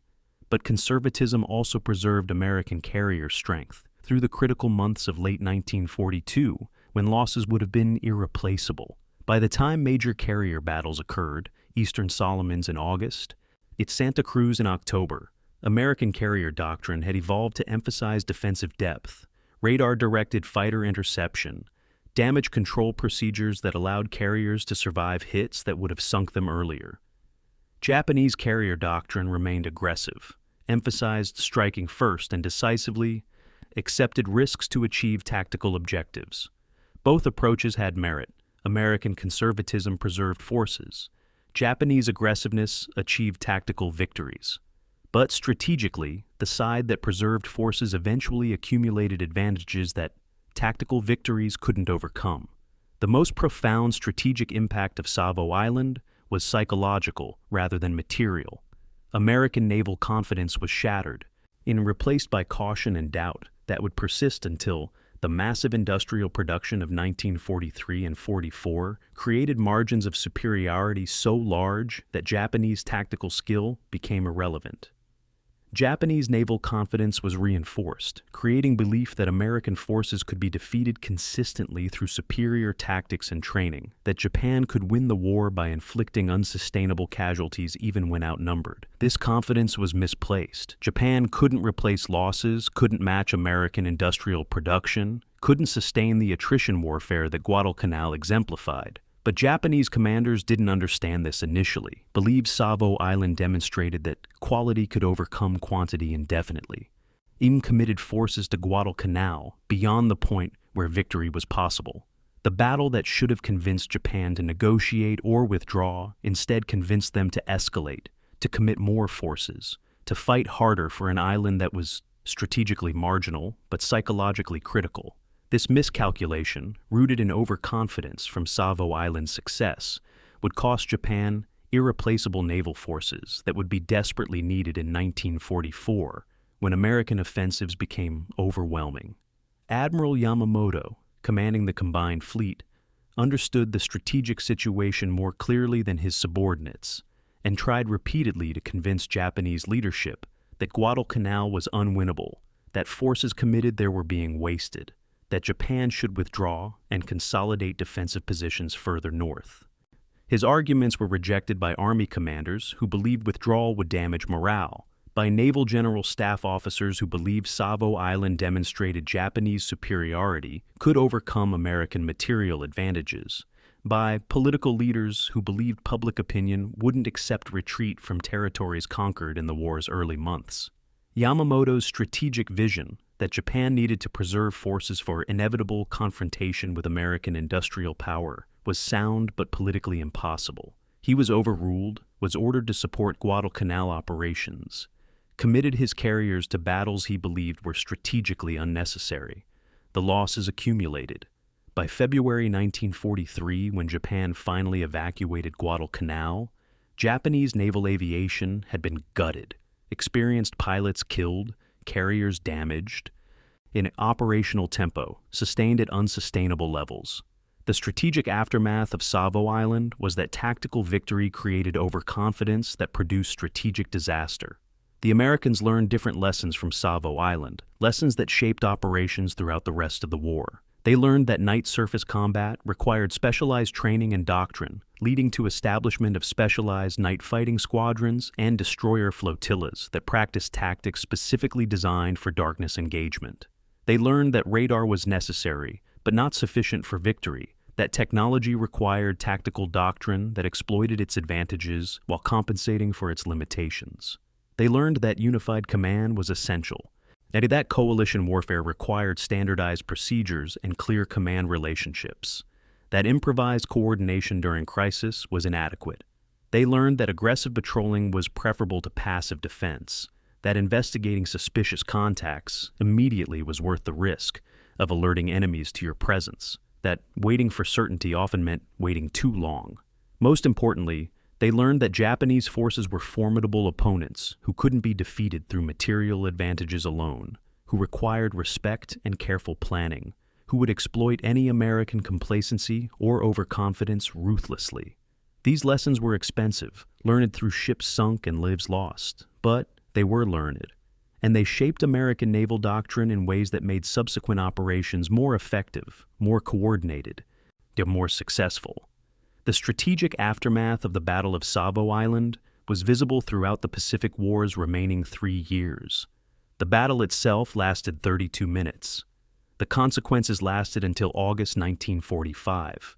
Every naval battle afterward was fought with awareness of what happened at Savo Island, with determination not to repeat failures, with procedures and doctrines designed to prevent recurrence.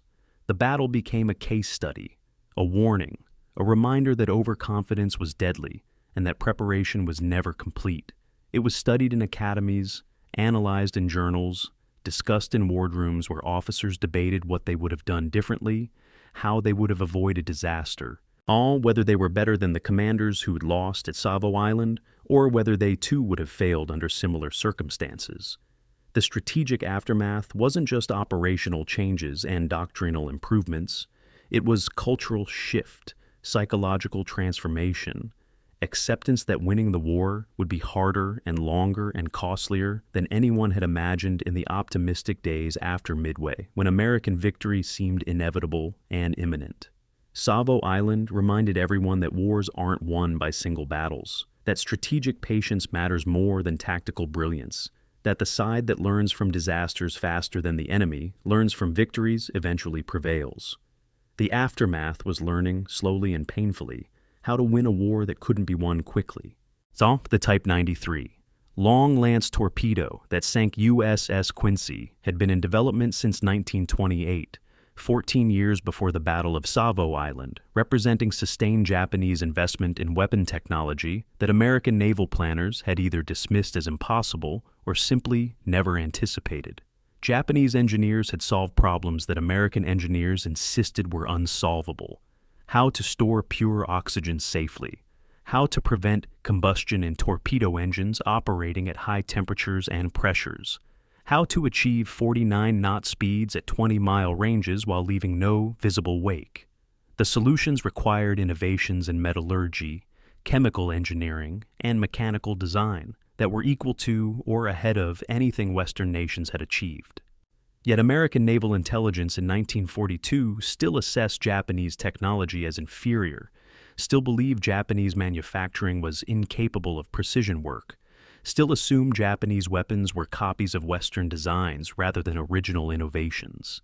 This technological arrogance, this refusal to believe enemy capabilities reports, contributed directly to the disaster at Savo Island, where American ships encountered weapons they didn't believe existed and tactics they hadn't prepared to counter.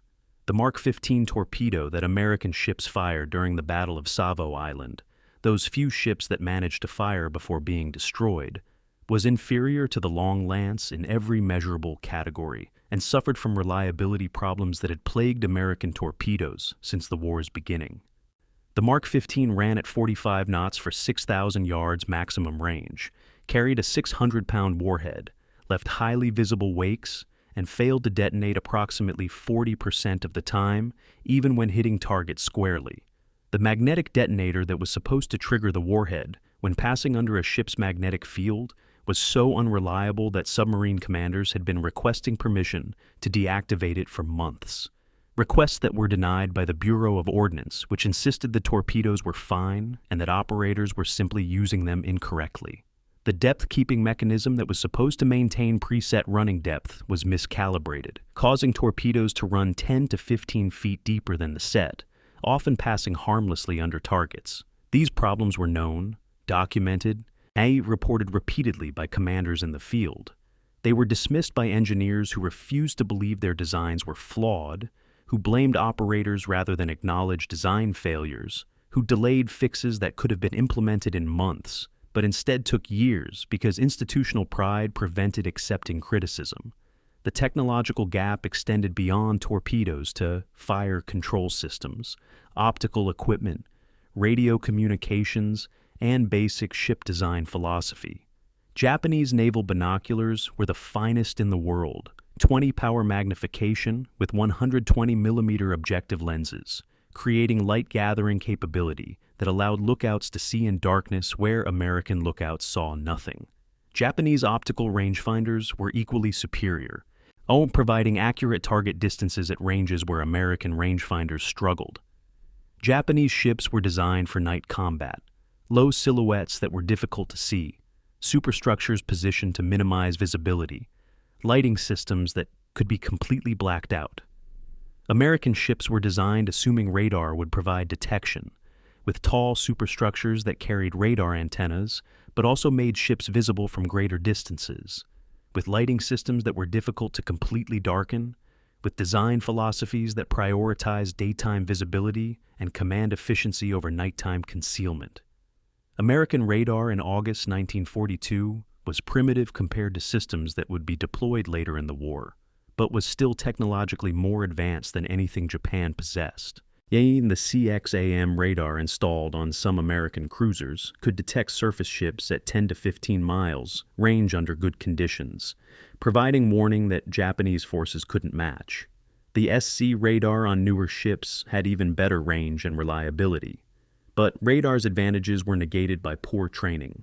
Operators who couldn't distinguish between ship contacts and weather returns, who reported contacts as possible friendly vessels, rather than as unknowns requiring investigation, who weren't believed by commanding officers who'd learned through experience that radar reports were often false alarms.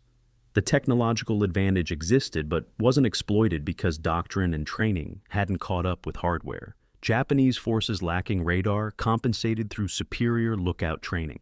If through positioning that allowed visual detection before radar detection became actionable, through tactics that exploited darkness where visual observation was impossible and radar was unreliable. The most significant technological gap wasn't hardware, but doctrine. How technology was integrated into tactics, how information from sensors was processed and acted upon, how technological advantages were translated into operational effectiveness. Japanese doctrine emphasized human factors, lookout skill, gunnery precision, torpedo crew coordination, and design tactics that maximized human performance. American doctrine emphasized technological factors, radar detection, mechanical fire control computers, radio communication, and design tactics that assumed technology would provide advantages that human skill couldn't match. At Savo Island, a Japanese doctrine proved superior because human factors dominated in night combat, where visibility was minimal, where radar was unreliable, where technology's advantages were negated by circumstances that favored trained observers over electronic sensors. The lesson wasn't that technology was useless, but that technology required appropriate tactical doctrine, adequate training, and realistic assessment of limitations that designers often minimized or ignored. The development cycles for naval technology in 1942 revealed fundamental differences between Japanese and American approaches to innovation. Japan had fewer resources, operated under embargo that limited access to critical materials, had smaller industrial base, and less manufacturing capacity. These constraints forced Japanese engineers to innovate carefully, to test thoroughly, to ensure weapons worked before deploying them operationally, because Japan couldn't afford to waste resources on failed designs. The Long Lance torpedo underwent 8 years of testing before being declared operational, with hundreds of test firings and multiple design iterations. American engineers, operating with virtually unlimited resources and massive industrial capacity, could afford to accept higher failure rates, to deploy weapons that were good enough rather than optimal, to fix problems in field rather than during development. This approach worked for many weapon systems, but failed catastrophically for torpedoes, where reliability problems that would have been caught during rigorous testing instead killed American submariners and sailors for 2 years before being fixed. The cultural factors shaping technological development were as important as engineering factors. Japanese culture emphasized craftsmanship, precision, perfectionism, values that translated into weapon systems that worked exactly as designed, even if they were expensive and slow to produce. American culture emphasized mass production, standardization, good enough solutions that could be manufactured quickly, even if individual items had higher failure rates. Neither approach was inherently superior. Japanese perfectionism created outstanding weapons, but in insufficient quantities. American mass production created adequate weapons in overwhelming quantities. The strategic outcome was determined by which approach better suited the war's demands. In 1942, Japanese quality exceeded American quantity. By 1944, the American quantity was so overwhelming that Japanese quality became irrelevant. Savo Island occurred during the period when quality mattered, when technological superiority could compensate for numerical inferiority, when the side with better weapons and better trained crews could defeat larger forces through tactical excellence. The post-war revelation of the technological gap shocked American engineers and defense planners who'd assumed throughout the war that American technology was superior in all categories. Discovery that Japanese torpedoes were far better than American torpedoes, that Japanese optical systems were superior to American systems, that Japanese ship designs incorporated innovations American designers hadn't considered. These discoveries challenged assumptions about American technological supremacy that had been core beliefs since the Industrial Revolution.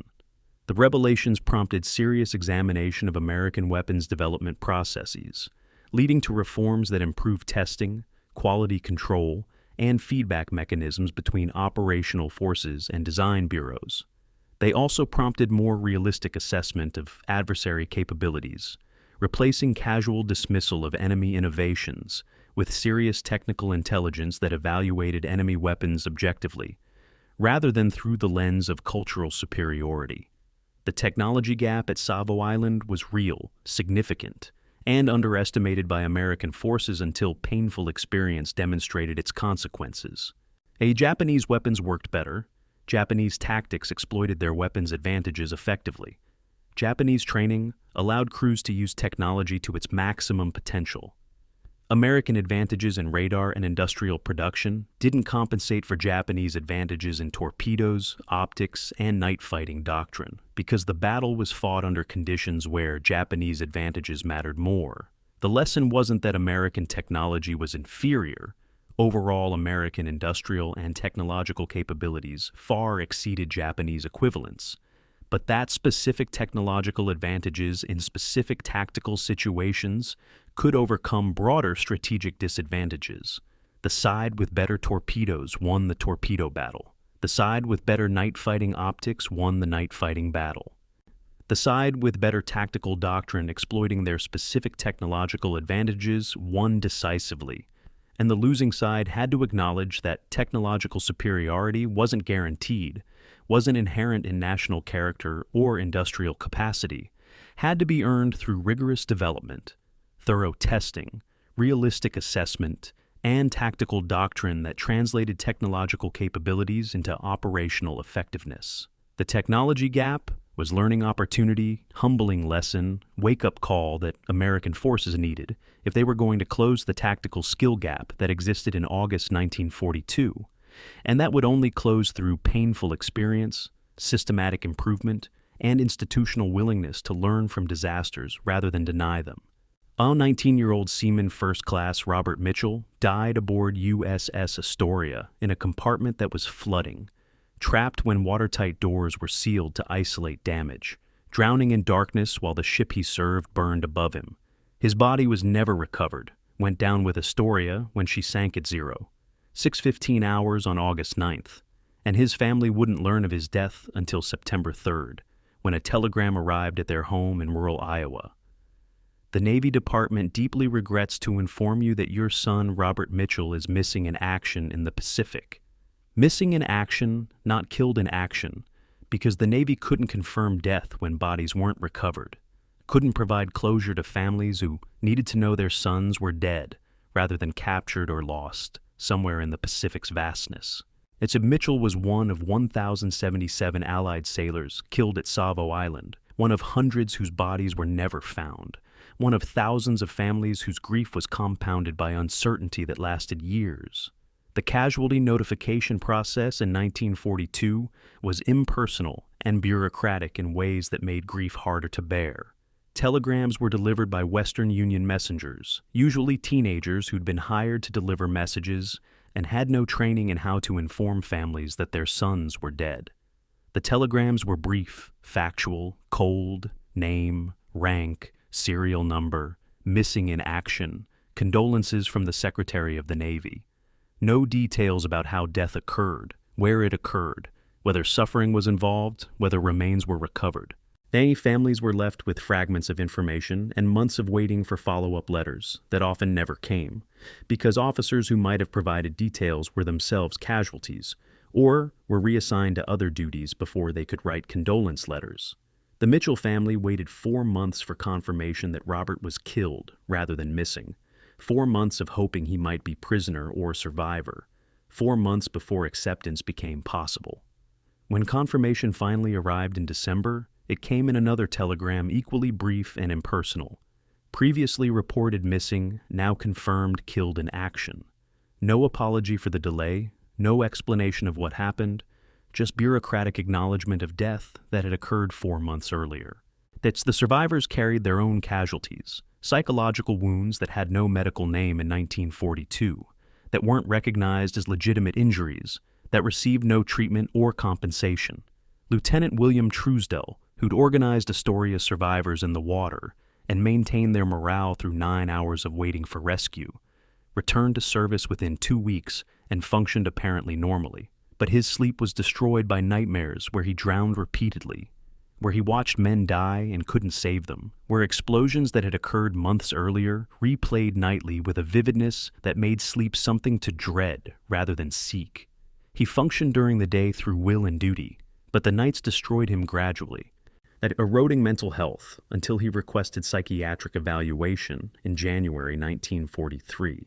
The Navy psychiatrist who evaluated him found him not fit for duty, diagnosed nervous exhaustion, recommended 2 weeks rest, and returned to active service. There was no concept of post-traumatic stress disorder, no recognition that combat trauma could cause long-term psychological injury, no framework for understanding that surviving disasters could be as damaging as physical wounds. The families of Savo Island casualties became part of a growing community of Gold Star families, parents and wives who'd lost sons and husbands in service, who displayed gold stars in their windows to indicate their sacrifice, who supported each other through grief that civilian communities didn't understand. These families gathered informally, sharing the meager information they had received about how their loved ones died, trying to piece together coherent narratives from fragments. Mrs. Helen Mitchell, mother of seaman Robert Mitchell, corresponded with families of other Astoria casualties, slowly assembling a picture of what happened to the ship and her son. She learned that Astoria had been attacked at night, had been hit by many shells and torpedoes, had burned for hours before sinking.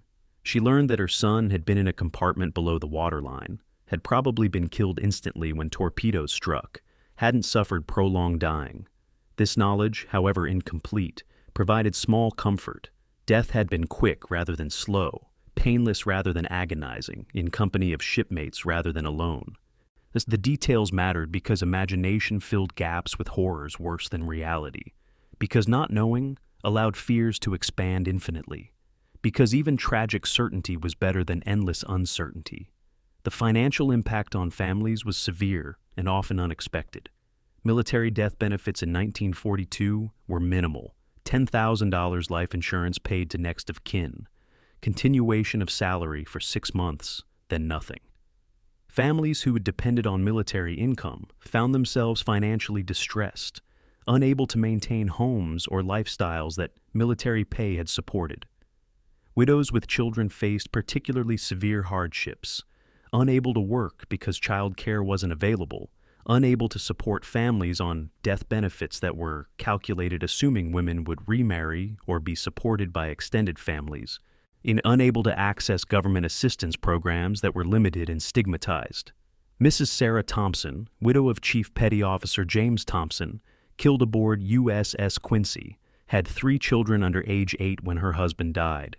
The death benefits she received were exhausted within 2 years. She lost her home, moved in with her parents, took factory work when her children were old enough to be left alone, struggled financially for decades. Her experience was common among Savo Island widows, part of the hidden cost of the battle that wasn't counted in the casualty statistics but was real and lifelong. The psychological impact on Savo Island survivors who remained in service was profound and shaped their performance in subsequent battles.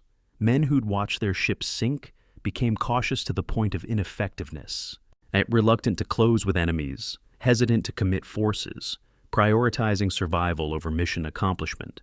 Others became reckless, seeking death with a fatalism born from believing they should have died at Savo Island, that continued survival was borrowed time that would inevitably run out.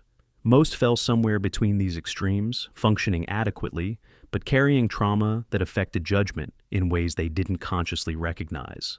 Commander Frederick Reefcole, who'd commanded USS Vincennes when she sank, was reassigned to shore duty and never commanded another ship at sea, not because he was officially relieved, but because senior officers recognized his confidence was shattered, that asking him to face combat again was asking him to relive trauma that had already broken something essential, the unofficial relief. And the quiet assignment to positions where combat wasn't possible was common for Savo Island survivors, whose psychological wounds were visible to superiors even when not acknowledged formally. The ceremonies commemorating Savo Island casualties were delayed for months because the Navy initially classified details of the battle, didn't want public acknowledgement of the disaster, believed that admitting the scale of defeat would damage morale and aid enemy propaganda. Families who wanted to hold memorial services for their dead couldn't do so publicly because they didn't have official confirmation of deaths, didn't have bodies to bury, didn't have permission to acknowledge that battle had occurred. The enforced silence compounded grief, prevented communal mourning that helps process loss, as isolated families who felt they couldn't discuss deaths because discussing them might violate security. When the battle was finally acknowledged publicly in November 1942, 3 months after it occurred, memorial services were held simultaneously across the United States. Thousands of families finally able to mourn publicly, finally able to acknowledge losses that had been secret.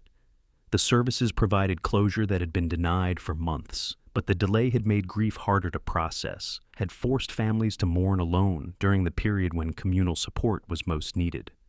The long-term impact on families was visible decades after the battle ended. Children who'd lost fathers at Savo Island grew up in single-parent homes during an era when that was uncommon and stigmatized. All faced financial hardships that affected educational opportunities and career options, carried absence that shaped their lives in ways they didn't fully understand until adulthood. Siblings of Savo Island casualties reported feeling obligated to achieve success their dead brothers never had chance to achieve, carrying burden of representative accomplishment that created impossible standards and lifelong feelings of inadequacy. Wives who never remarried, and many didn't, either from loyalty to dead husbands or from trauma that made new relationships impossible, lived lives defined by absence, by what might have been, by grief that never fully resolved. The human cost of Savo Island wasn't just the 1,077 men killed in 32 minutes. It was the families destroyed, the children who grew up without fathers, the wives who lived as widows for 50 years, the parents who never recovered from burying children, the communities that lost sons who would have been leaders and citizens and fathers themselves.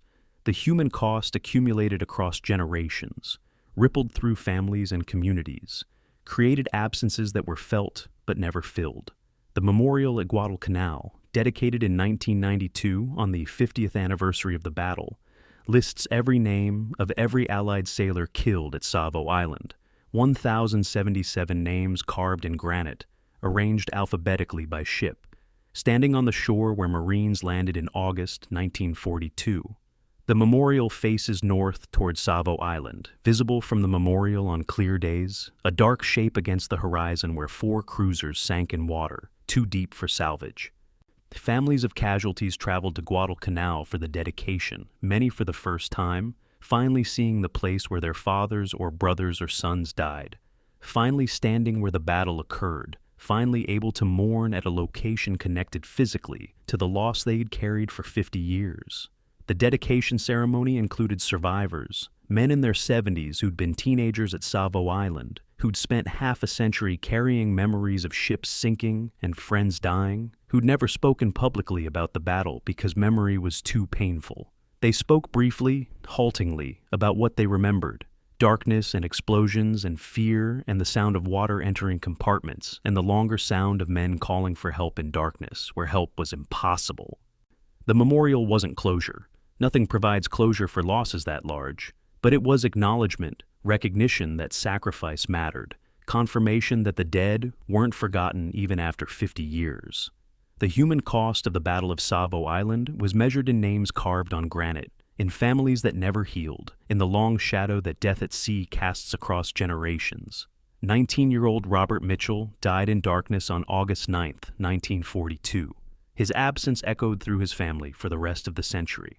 The first American warship to successfully engage Japanese forces in night surface combat after Savo Island was USS Helena at the Naval Battle of Guadalcanal in November 1942, 3 months after the disaster that had destroyed 4 cruisers in 30 minutes.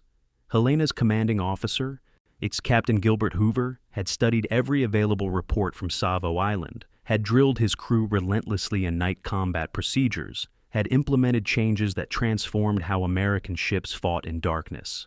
When Japanese battleships appeared off Guadalcanal on the night of November 13th, Helena's radar detected them at 14 miles range, her Combat Information Center processed the contact correctly. Her gun crews opened fire with a speed and accuracy that shocked Japanese commanders who'd expected the passive confusion that characterized Allied performance at Savo Island. Helena fired 400 shells in 7 minutes, scored multiple hits on Japanese battleship High AI, contributed to damage that would eventually sink her. Now, the contrast with Savo Island couldn't have been starker. American forces detecting enemies early, responding aggressively, coordinating fire effectively, fighting on terms that negated Japanese night fighting advantages. The lessons had been learned. The cost of learning had been measured in sunken ships and dead sailors, but the lessons were being applied. The changes that transformed American night fighting capability between August and November 1942 were systematic and comprehensive, affecting equipment, training, doctrine, and command structure.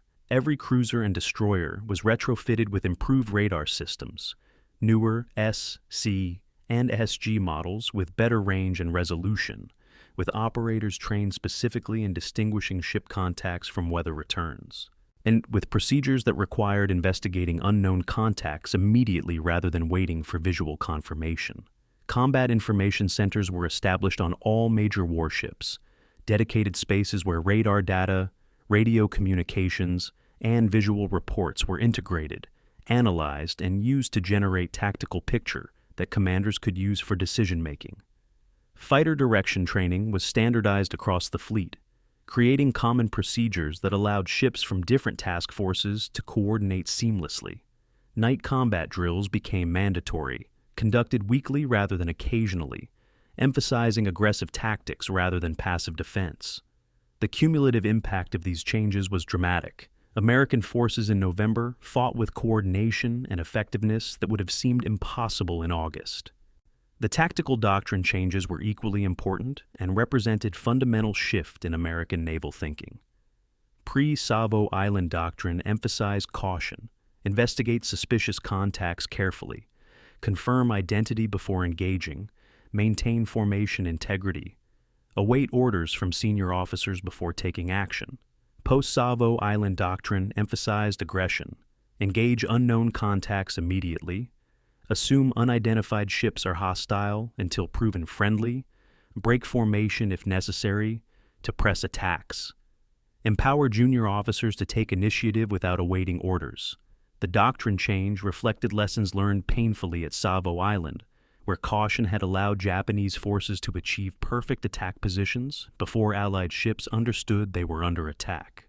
Yet the new doctrine accepted higher risk of friendly fire incidents, and several occurred during subsequent battles, but dramatically reduced risk of being surprised, of fighting from disadvantageous positions, of failing to respond effectively to threats. American commanders learned that perfect information was impossible in night combat, that waiting for certainty meant waiting too long, that aggressive action based on incomplete information was preferable to passive observation, waiting for complete information that might never arrive. The training revolution that followed Savo Island was visible throughout the Pacific Fleet by early 1943. New ships arriving from stateside training received specialized night fighting instruction at facilities established specifically to address deficiencies revealed at Savo Island. At radar operators trained for months rather than weeks, learning not just how to operate equipment, but how to interpret displays, how to distinguish genuine contacts from false returns, how to provide information in formats that commanders could act upon instantly. Gunnery crews trained extensively in rapid target acquisition, learning to engage targets illuminated by searchlights or radar directors with speed that minimized exposure time. Damage control parties trained in procedures developed from analysis of what worked and what failed when Canberra, Astoria, Quincy, and Vincennes were hit. How to contain flooding, how to fight fires in darkness, how to maintain power and communications when primary systems were destroyed. The training was rigorous, realistic, sometimes dangerous. Training accidents occurred, equipment was damaged, men were injured, but the training produced crews who were competent in ways that Savo Island crews hadn't been, ready for combat in ways that only experience or excellent training could provide.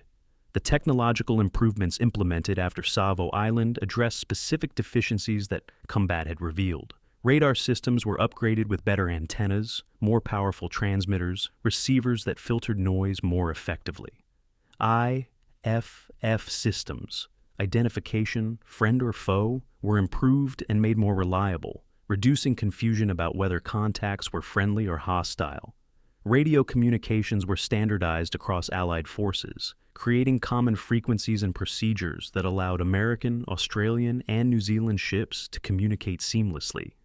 Searchlight tactics were developed that allowed American ships to illuminate targets without being illuminated themselves, using destroyers to provide illumination, while cruisers engaged from darkness, using radar to aim searchlights rather than sweeping randomly. Fire control systems were modified to engage targets detected by radar, rather than requiring visual acquisition, allowing guns to fire at ranges where human eyes saw nothing. Each technological improvement addressed specific problem identified through analysis of Savo Island, translated painful lessons into concrete changes that improved combat effectiveness. The command structure changes were perhaps most significant because they addressed systemic problems that technology and training couldn't fix. Then unified command was mandated for all task forces. No more divided forces operating under separate commanders with inadequate coordination. Commanders were required to hold regular tactical briefings where all ships in a force understood the overall plan, knew their roles, knew what to do if communications failed or commanders were killed. Succession of command was clarified. If senior officers were killed or incapacitated, juniors knew immediately they were in command, knew they had authority to make decisions, didn't have to await orders that might never come. Communication protocols were established requiring ships to report contacts immediately, to share information continuously rather than hoarding it, or to maintain radio communications even when doctrine suggested radio silence because experience showed that coordination was more important than concealment.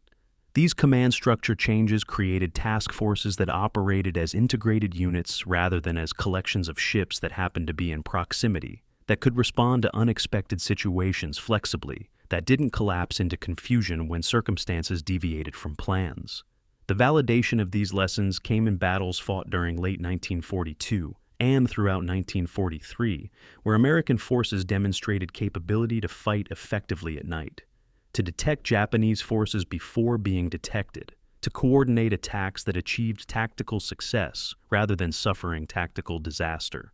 At Cape Esperance in October 1942, eight American cruisers surprised and defeated a Japanese force attempting to bombard Henderson Field, a reversal of Savo Island, where Americans achieved surprise and Japanese forces were caught unprepared.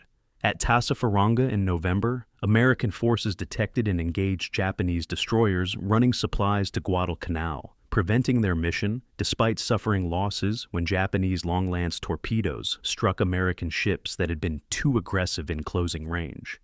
At Kolombangara in July 1943, American destroyers fought Japanese cruisers to a draw and night action, where both sides used radar, searchlights, and torpedoes with roughly equal effectiveness, parity that represented dramatic improvement from Savo Island's one-sided slaughter. Each battle demonstrated that American forces had learned, had improved, and had closed the tactical skill gap that had existed in August 1942.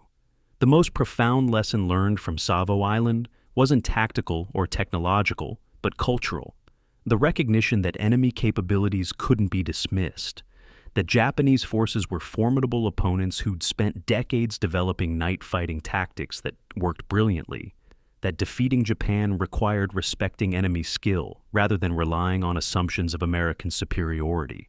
This cultural shift, this acceptance that winning required learning from enemies as well as from own experiences, represented maturity that American military forces had lacked in the war's early months. Pre-war doctrine had assumed American technological superiority would overcome any deficiency in tactics or training, and Savo Island proved this assumption catastrophically wrong.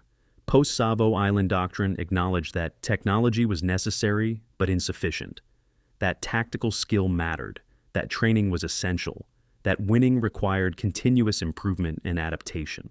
The cultural shift from arrogance to humility, from assumption to evidence, from doctrine to experience, was the deepest lesson of Savo Island and the lesson that mattered most strategically. The blood cost of these lessons was never forgotten by those who paid it. Officers who survived Savo Island and remained in service carried memories that informed every decision they made in subsequent battles, that made them cautious when caution was appropriate and aggressive when aggression was necessary. That gave them hard-won wisdom that couldn't be taught in classrooms or simulations. Enlisted men who survived carried understanding of what modern naval combat actually felt like. Not the sanitized versions shown in training films, but the reality of ships exploding, of friends dying, of chaos and terror, and the desperate improvisations required when everything went wrong simultaneously. These survivors became instructors, shared their experiences with new crews, ensured that lessons learned in blood weren't forgotten when new ships arrived with crews who hadn't experienced combat. The institutional memory of Savo Island remained alive in the Navy for decades, passed from veterans to recruits, ensuring that the battle remained cautionary tale rather than historical footnote. The lessons in blood were expensive. The tuition was paid in ships sunk and lives lost, but the lessons were learned, were applied, were validated in subsequent battles where American forces demonstrated that they'd absorbed what Savo Island taught and had transformed defeat into education that made victory possible. August 9th, 1992, 50 years to the day after the Battle of Savo Island, 11 survivors gathered on Guadalcanal's shore, elderly men in their 70s and 80s, who'd been teenagers and young men when their ships sank in darkness half a century earlier. They stood together at the memorial, listing the names of 1,077 Allied sailors killed in the battle, reading names of friends and shipmates, remembering faces that had stayed young while they'd grown old. Robert Graff, who'd floated for 7 hours waiting for rescue from USS Quincy, stood with tears running down his weathered face as he found the name of his best friend, Seaman William Harrison, who'd been standing next to him when shells struck and who died instantly while Graff survived. William Truesdell, who'd organized survivors in the water and maintained their morale through the night, placed flowers at the memorial and spoke softly to men who couldn't hear. "I'm sorry I couldn't save you all. I tried, God knows I tried. The reunion was closure for some, reopening of wounds for others, but all agreed it was necessary. A final pilgrimage to the place where they had left their youth and their innocence and their shipmates. The survivors gathered at the reunion represented a tiny fraction of the men who'd fought at Savo Island. These of the approximately 7,000 Allied sailors who'd been present during the battle, fewer than 3,000 were still alive in 1992, and of those survivors, only a small number had the health and resources to travel to Guadalcanal for the commemoration. But those who came carried memories for all who couldn't attend, served as witnesses to history that was fading, represented a generation that had fought the war and was now disappearing. They shared stories that hadn't been told in decades, that had been too painful to discuss with people who hadn't been there, that could only be shared with others who understood what darkness and fear and sudden violence felt like. They described details that hadn't appeared in any history book, what burning fuel oil smelled like, what drowning men sounded like, what it felt like to watch your ship die, what survivor's guilt meant when you'd lived and better men had died. The stories were gift to historians who recorded them, to families who finally heard what their fathers had experienced, to a generation that needed to understand what war actually cost, rather than the sanitized versions shown in films and textbooks. The Japanese veterans who attended the reunion were fewer but equally emotional. Commander Tameichi Hara, who'd been a junior officer aboard cruiser Aoba during the battle, spoke at the ceremony about his memories of watching Allied ships burn, of feeling conflicted between satisfaction at tactical victory and horror at the human cost inflicted. "We fought well that night," he said through a translator, "but I have spent 50 years wondering if fighting well justified what we did, as if tactical victory justified killing so many young men who were sailors like us, who had families and dreams and futures we destroyed. War makes enemies of men who should have been friends, makes murder acceptable when it would be criminal in peace. I honor the men who died at Savo Island, American and Australian and Japanese alike, and I pray that our sacrifices weren't wasted, that the world we built after the war justified the cost of building it." His words moved American survivors to tears, bridged the gulf between former enemies, demonstrated that 5 decades of peace had created understanding that hadn't been possible during war. The reconciliation ceremonies included placing wreaths at the location where each ship sank, marked by coordinates determined through decades of historical research and underwater surveys. Yes, small boats carried survivors to positions above the wrecks of Canberra, Astoria, Quincy, Vincennes, and Caco, where wreaths were lowered into water that was calm and clear and impossibly deep. The ceremonies were simple: brief prayers, moments of silence, flowers drifting on current toward depths where ships rested forever. The survivors watched the wreaths disappear and said goodbye to ships they had served on, to friends who died aboard them, to the young men they'd been 50 years earlier, when the world was at war and life was measured in hours rather than decades.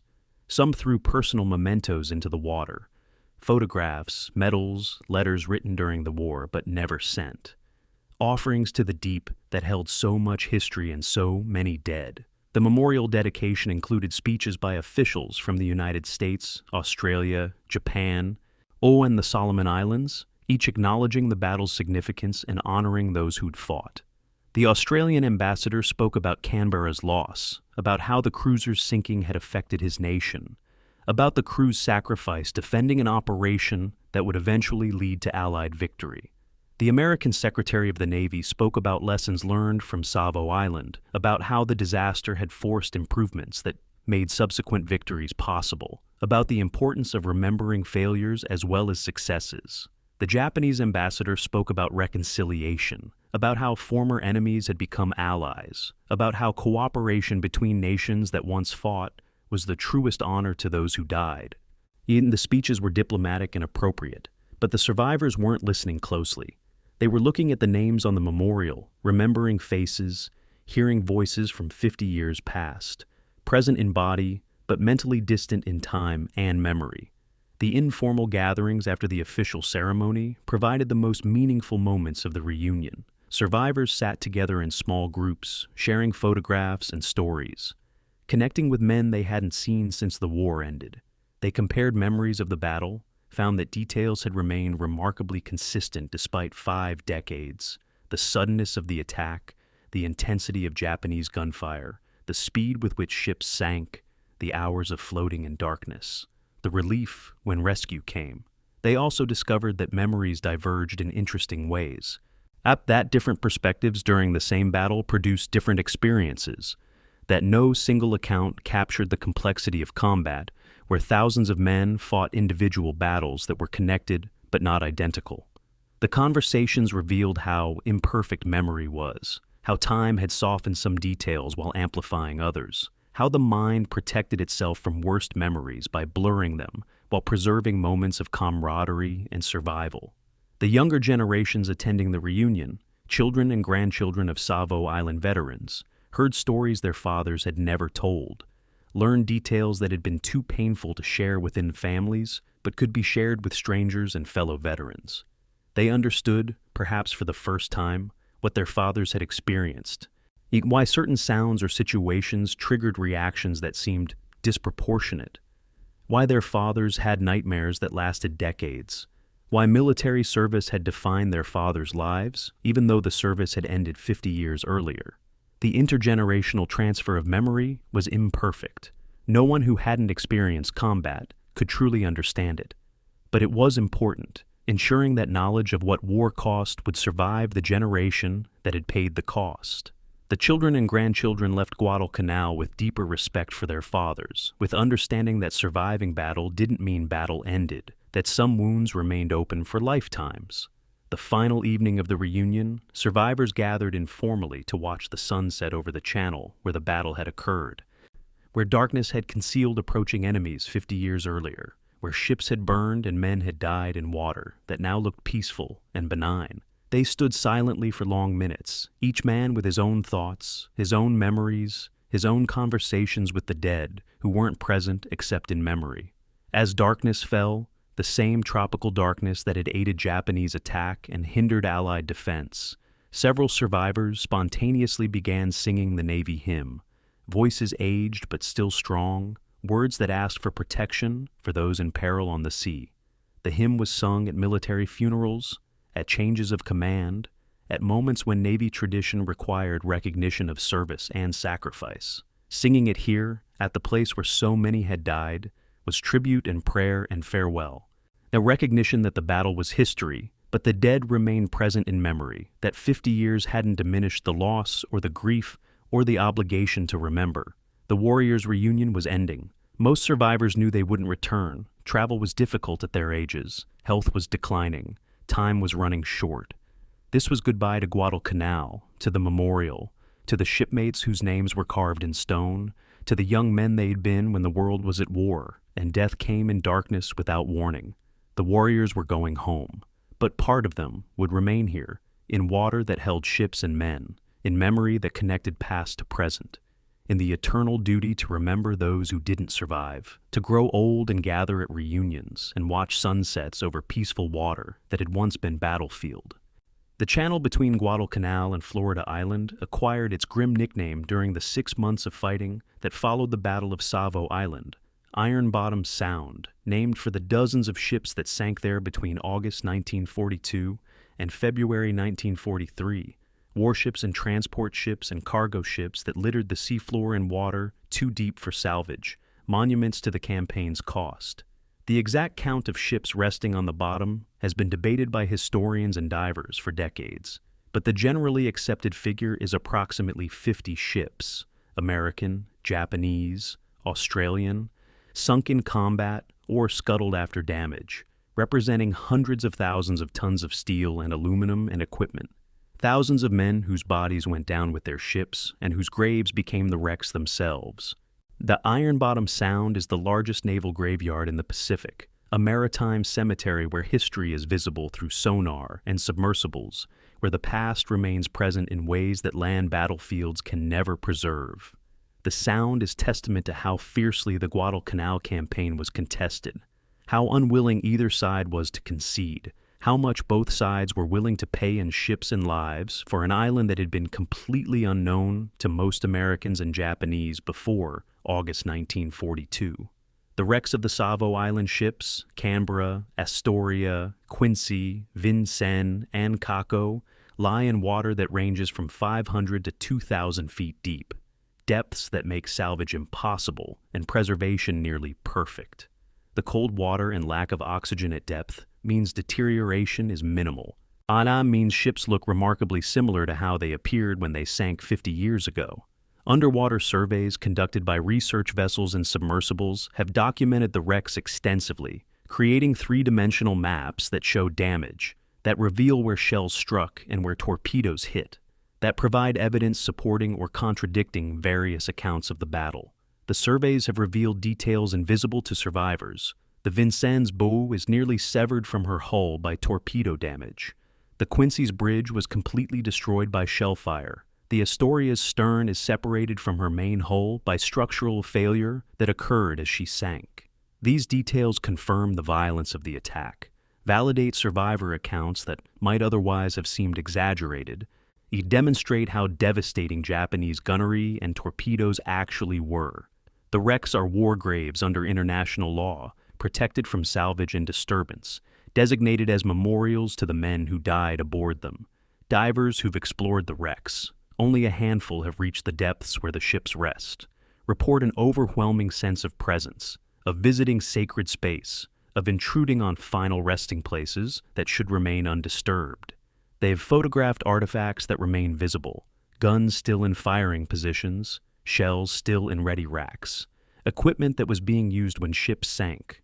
They've found human remains in some compartments where bodies were trapped when ships sank, and where cold water and depth preserved them from decomposition. These remains were documented photographically, but left undisturbed, honored as the sailors they had been, memorialized by position and location, that testified to where they'd been and what they'd been doing when death came. The ethical questions surrounding wreck exploration, whether disturbing war graves is justified even for historical documentation, remain debated, but consensus holds that observation is acceptable while salvage is not, that looking is permissible while taking is forbidden. The strategic significance of Iron Bottom Sound extended far beyond the ships that sank there. The channel became the defining feature of the Guadalcanal campaign, the contested space that both sides tried to control, the route through which supplies flowed or were interdicted. Control of the sound meant ability to supply forces on Guadalcanal, meant ability to reinforce or evacuate. AOE meant the difference between winning and losing the campaign. The Japanese Navy ran supply missions down the Sound almost nightly, the Tokyo Express, accepting losses to destroyers and aircraft because keeping their forces supplied was worth the cost. The American Navy ran similar missions in reverse, accepting losses for the same reasons, creating the grinding attrition that characterized the entire campaign. By February 1943, when Japan evacuated Guadalcanal, both sides had lost approximately equal tonnage of shipping, 24 major warships each, dozens of transports and cargo ships, thousands of aircraft.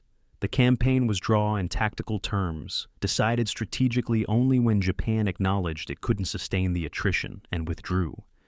The lessons of Iron Bottom Sound shaped American naval strategy for the remainder of the Pacific War. The campaign demonstrated that island invasions required sustained naval support, that seizing territory was meaningless without ability to supply and reinforce, that logistics mattered more than tactics.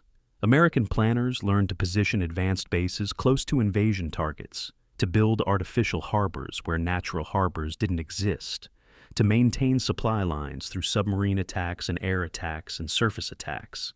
They learned that accepting naval losses was sometimes necessary to achieve strategic objectives, that trading ships for island bases could be acceptable if the bases enabled future operations. The Pacific island hopping campaign that followed Guadalcanal, the Solomons, the Gilberts, the Marshalls, the Marianas, all reflected lessons learned at Iron Bottom Sound.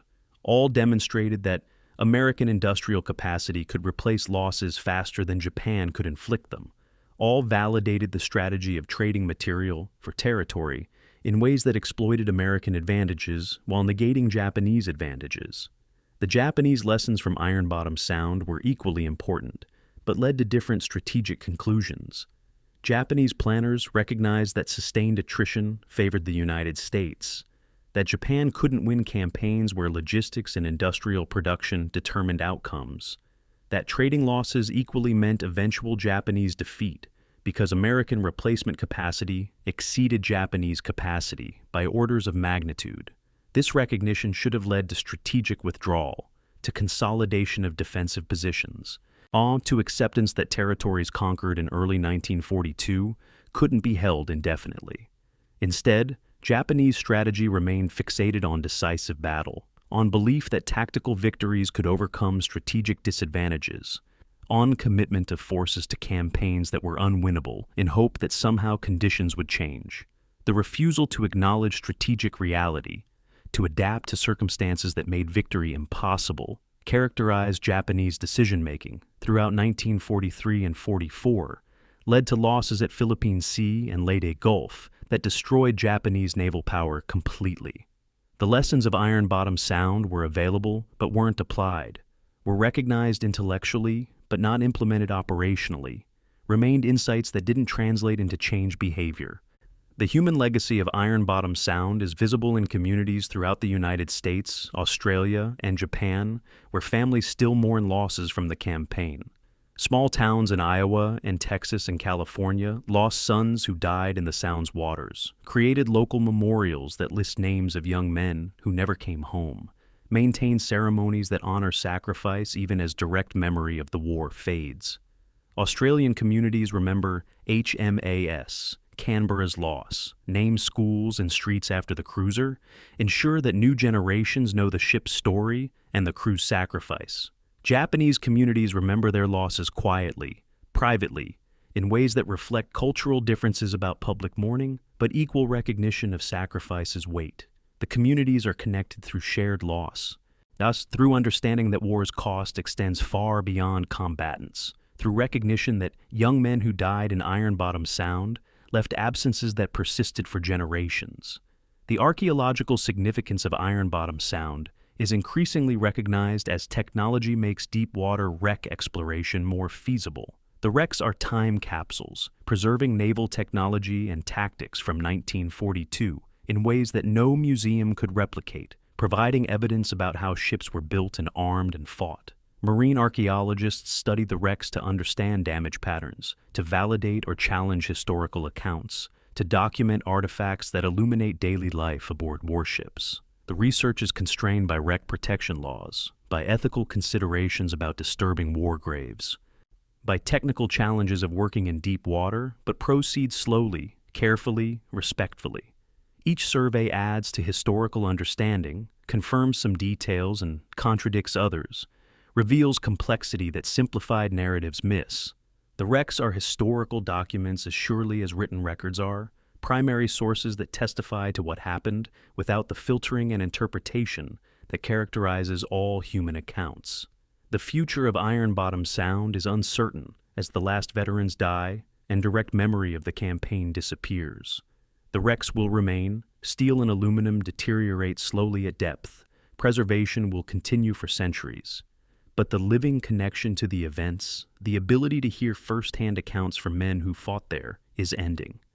The Solomon Islands government has designated Iron Bottom Sound as protected heritage area, prohibiting salvage and unauthorized disturbance, ensuring wrecks will remain as memorials. International agreements recognize the Sound as war grave, extend protection under maritime law, establish penalties for violation. But enforcement is difficult in remote waters. Illegal salvage operations have occurred despite prohibitions. Commercial pressures exist to exploit wrecks for scrap metal or souvenirs. The tension between historical preservation and commercial exploitation will increase as veterans disappear and public interest fades, requiring continued vigilance from governments and historians who understand the Sound's significance. The Battle of Savo Island was the first chapter in the Iron Bottom Sound story, at the beginning of 6 months of fighting that would destroy 50 ships and kill thousands of sailors, the opening engagement in a campaign that would determine whether American offensives could succeed against determined Japanese resistance. The battle itself lasted 32 minutes, involved 13 ships, killed over 1,000 men. The campaign that followed lasted 6 months, involved hundreds of ships, killed over 30,000 men on both sides. Savo Island was prologue, demonstration of how fiercely the campaign would be contested, warning of the cost both sides would pay. The sound that bears the grim nickname, Iron Bottom, is memorial to all who fought there, testament to the campaign's cost. A reminder that naval warfare in the Pacific was brutal and expensive, and ultimately decided not by tactical brilliance, but by industrial capacity and strategic patience. The ships rest in darkness, at depths where sunlight never reaches, surrounded by tropical waters that appear peaceful from the surface, but conceal history's largest naval graveyard. The sound is monument and warning, memorial and lesson, cemetery and classroom. It is where the past remains present, where history is preserved in steel and sacrifice, where the Battle of Savo Island continues to teach lessons to those willing to learn them, lessons purchased in blood and written in iron on the ocean floor. The Battle of Savo Island was fought in darkness and has remained in darkness for 80 years in the sense that it's less remembered than Midway or Coral Sea, or less studied than Philippine Sea or Leyte Gulf, less present in American collective memory than battles that seem more decisive or heroic. This obscurity is undeserved. Savo Island was the worst Allied naval defeat of World War II, the most one-sided major surface engagement in modern naval history, the clearest demonstration of how tactical excellence can overcome technological and numerical advantages. It was also the most instructive disaster, the battle that taught lessons that shaped American naval doctrine for decades, that forced recognition of deficiencies that might otherwise have persisted, that ultimately contributed to victory by revealing weaknesses early enough that they could be corrected before they became fatal. The battle's importance isn't measured by its immediate strategic impact, which was minimal since the transports survived, but by its educational value, by the institutional learning it forced, by the changes it precipitated that made subsequent operations more effective. The midnight lesson that Savo Island taught was simple and brutal. Overconfidence kills. American forces approached the battle believing technological superiority guaranteed victory, believing Japanese forces were inferior in training and tactics, believing that radar and numbers would overcome any Japanese advantages. These beliefs were shattered in 32 minutes of combat that demonstrated Japanese tactical superiority, technological innovation, and training that exceeded American equivalents. The lesson cost 4 ships and over 1,000 lives, but it was learned. An American overconfidence that had characterized early war operations was replaced by realistic assessment of enemy capabilities, by recognition that winning required improvements in training and tactics, by humility that acknowledged victory wasn't guaranteed by national character or industrial capacity, but had to be earned through preparation and performance. This transformation from arrogance to competence, from assumption to evidence, was Savo Island's greatest legacy. The change that mattered more than any tactical detail or technological improvement. The battle's lessons remain relevant 8 decades later because the fundamental dynamics of military competition haven't changed. Technological advantages matter, but aren't determinative. Training and tactics matter as much as hardware, and its coordination and communication can compensate for numerical disadvantages. Surprise and initiative can overcome superior forces. These lessons, learned painfully at Savo Island, apply to contemporary conflicts where technological superiority is assumed, but tactical competence is inconsistent, where adversaries develop innovative tactics that exploit weaknesses in doctrine, where overconfidence creates vulnerabilities that enemies exploit. The midnight lesson is eternal. Respect your enemies. Prepare thoroughly. Expect the unexpected. Never assume victory is assured. These principles, written in blood in the waters off Guadalcanal, remain applicable wherever military forces compete, whoever the adversaries might be, whatever technologies they employ. The men who died at Savo Island gave their lives for a battle their side lost, but a war their side won. Their sacrifice wasn't wasted despite tactical defeat, because the battle contributed to eventual victory by forcing improvements that made winning possible. This is the most difficult aspect of military service to accept, that individual sacrifices in losing battles can contribute to winning wars, that deaths and defeats aren't meaningless if lessons are learned, that history judges sacrifice not by immediate outcomes, but by ultimate consequences. The sailors who died at Savo Island didn't die for victory at Savo Island. They died for victory in the Pacific War, for the eventual triumph that their deaths helped enable by forcing changes that made triumph possible. Understanding this, accepting it, finding meaning in it, these are challenges that survivors and families faced, that historians must acknowledge, that nations must honor. The darkness that concealed Japanese ships on the night of August 8th to 9th, 1942, has lifted in the 80 years since the battle. We know now what happened, why it happened, what it meant. We understand the tactical details and strategic implications, the technological factors and human failures, the lessons learned and changes implemented. But understanding doesn't diminish the tragedy, doesn't lessen the grief, doesn't make the loss acceptable or the defeat less painful. It only provides context, creates meaning, ensures that sacrifice wasn't wasted. The Battle of Savo Island remains the Navy's worst defeat, and the tactical disaster that killed over 1,000 sailors in 32 minutes. The midnight engagement where darkness concealed enemies until it was too late. It also remains the most valuable lesson, the most instructive disaster, the defeat that taught victory. In the darkness off Guadalcanal, American naval power died and was reborn, destroyed by Japanese tactical excellence and rebuilt through painful learning. The midnight lesson was expensive. The tuition was paid in blood. But the lesson was learned, was applied, was validated in subsequent victories that avenged defeat and honored sacrifice. The ships rest in iron bottom sound. The men rest with their ships. The lesson remains, eternal and midnight dark, warning that overconfidence kills and that respect for enemies' capabilities is the beginning of wisdom. This is what the darkness teaches. This is the midnight lesson. This is what Savo Island means.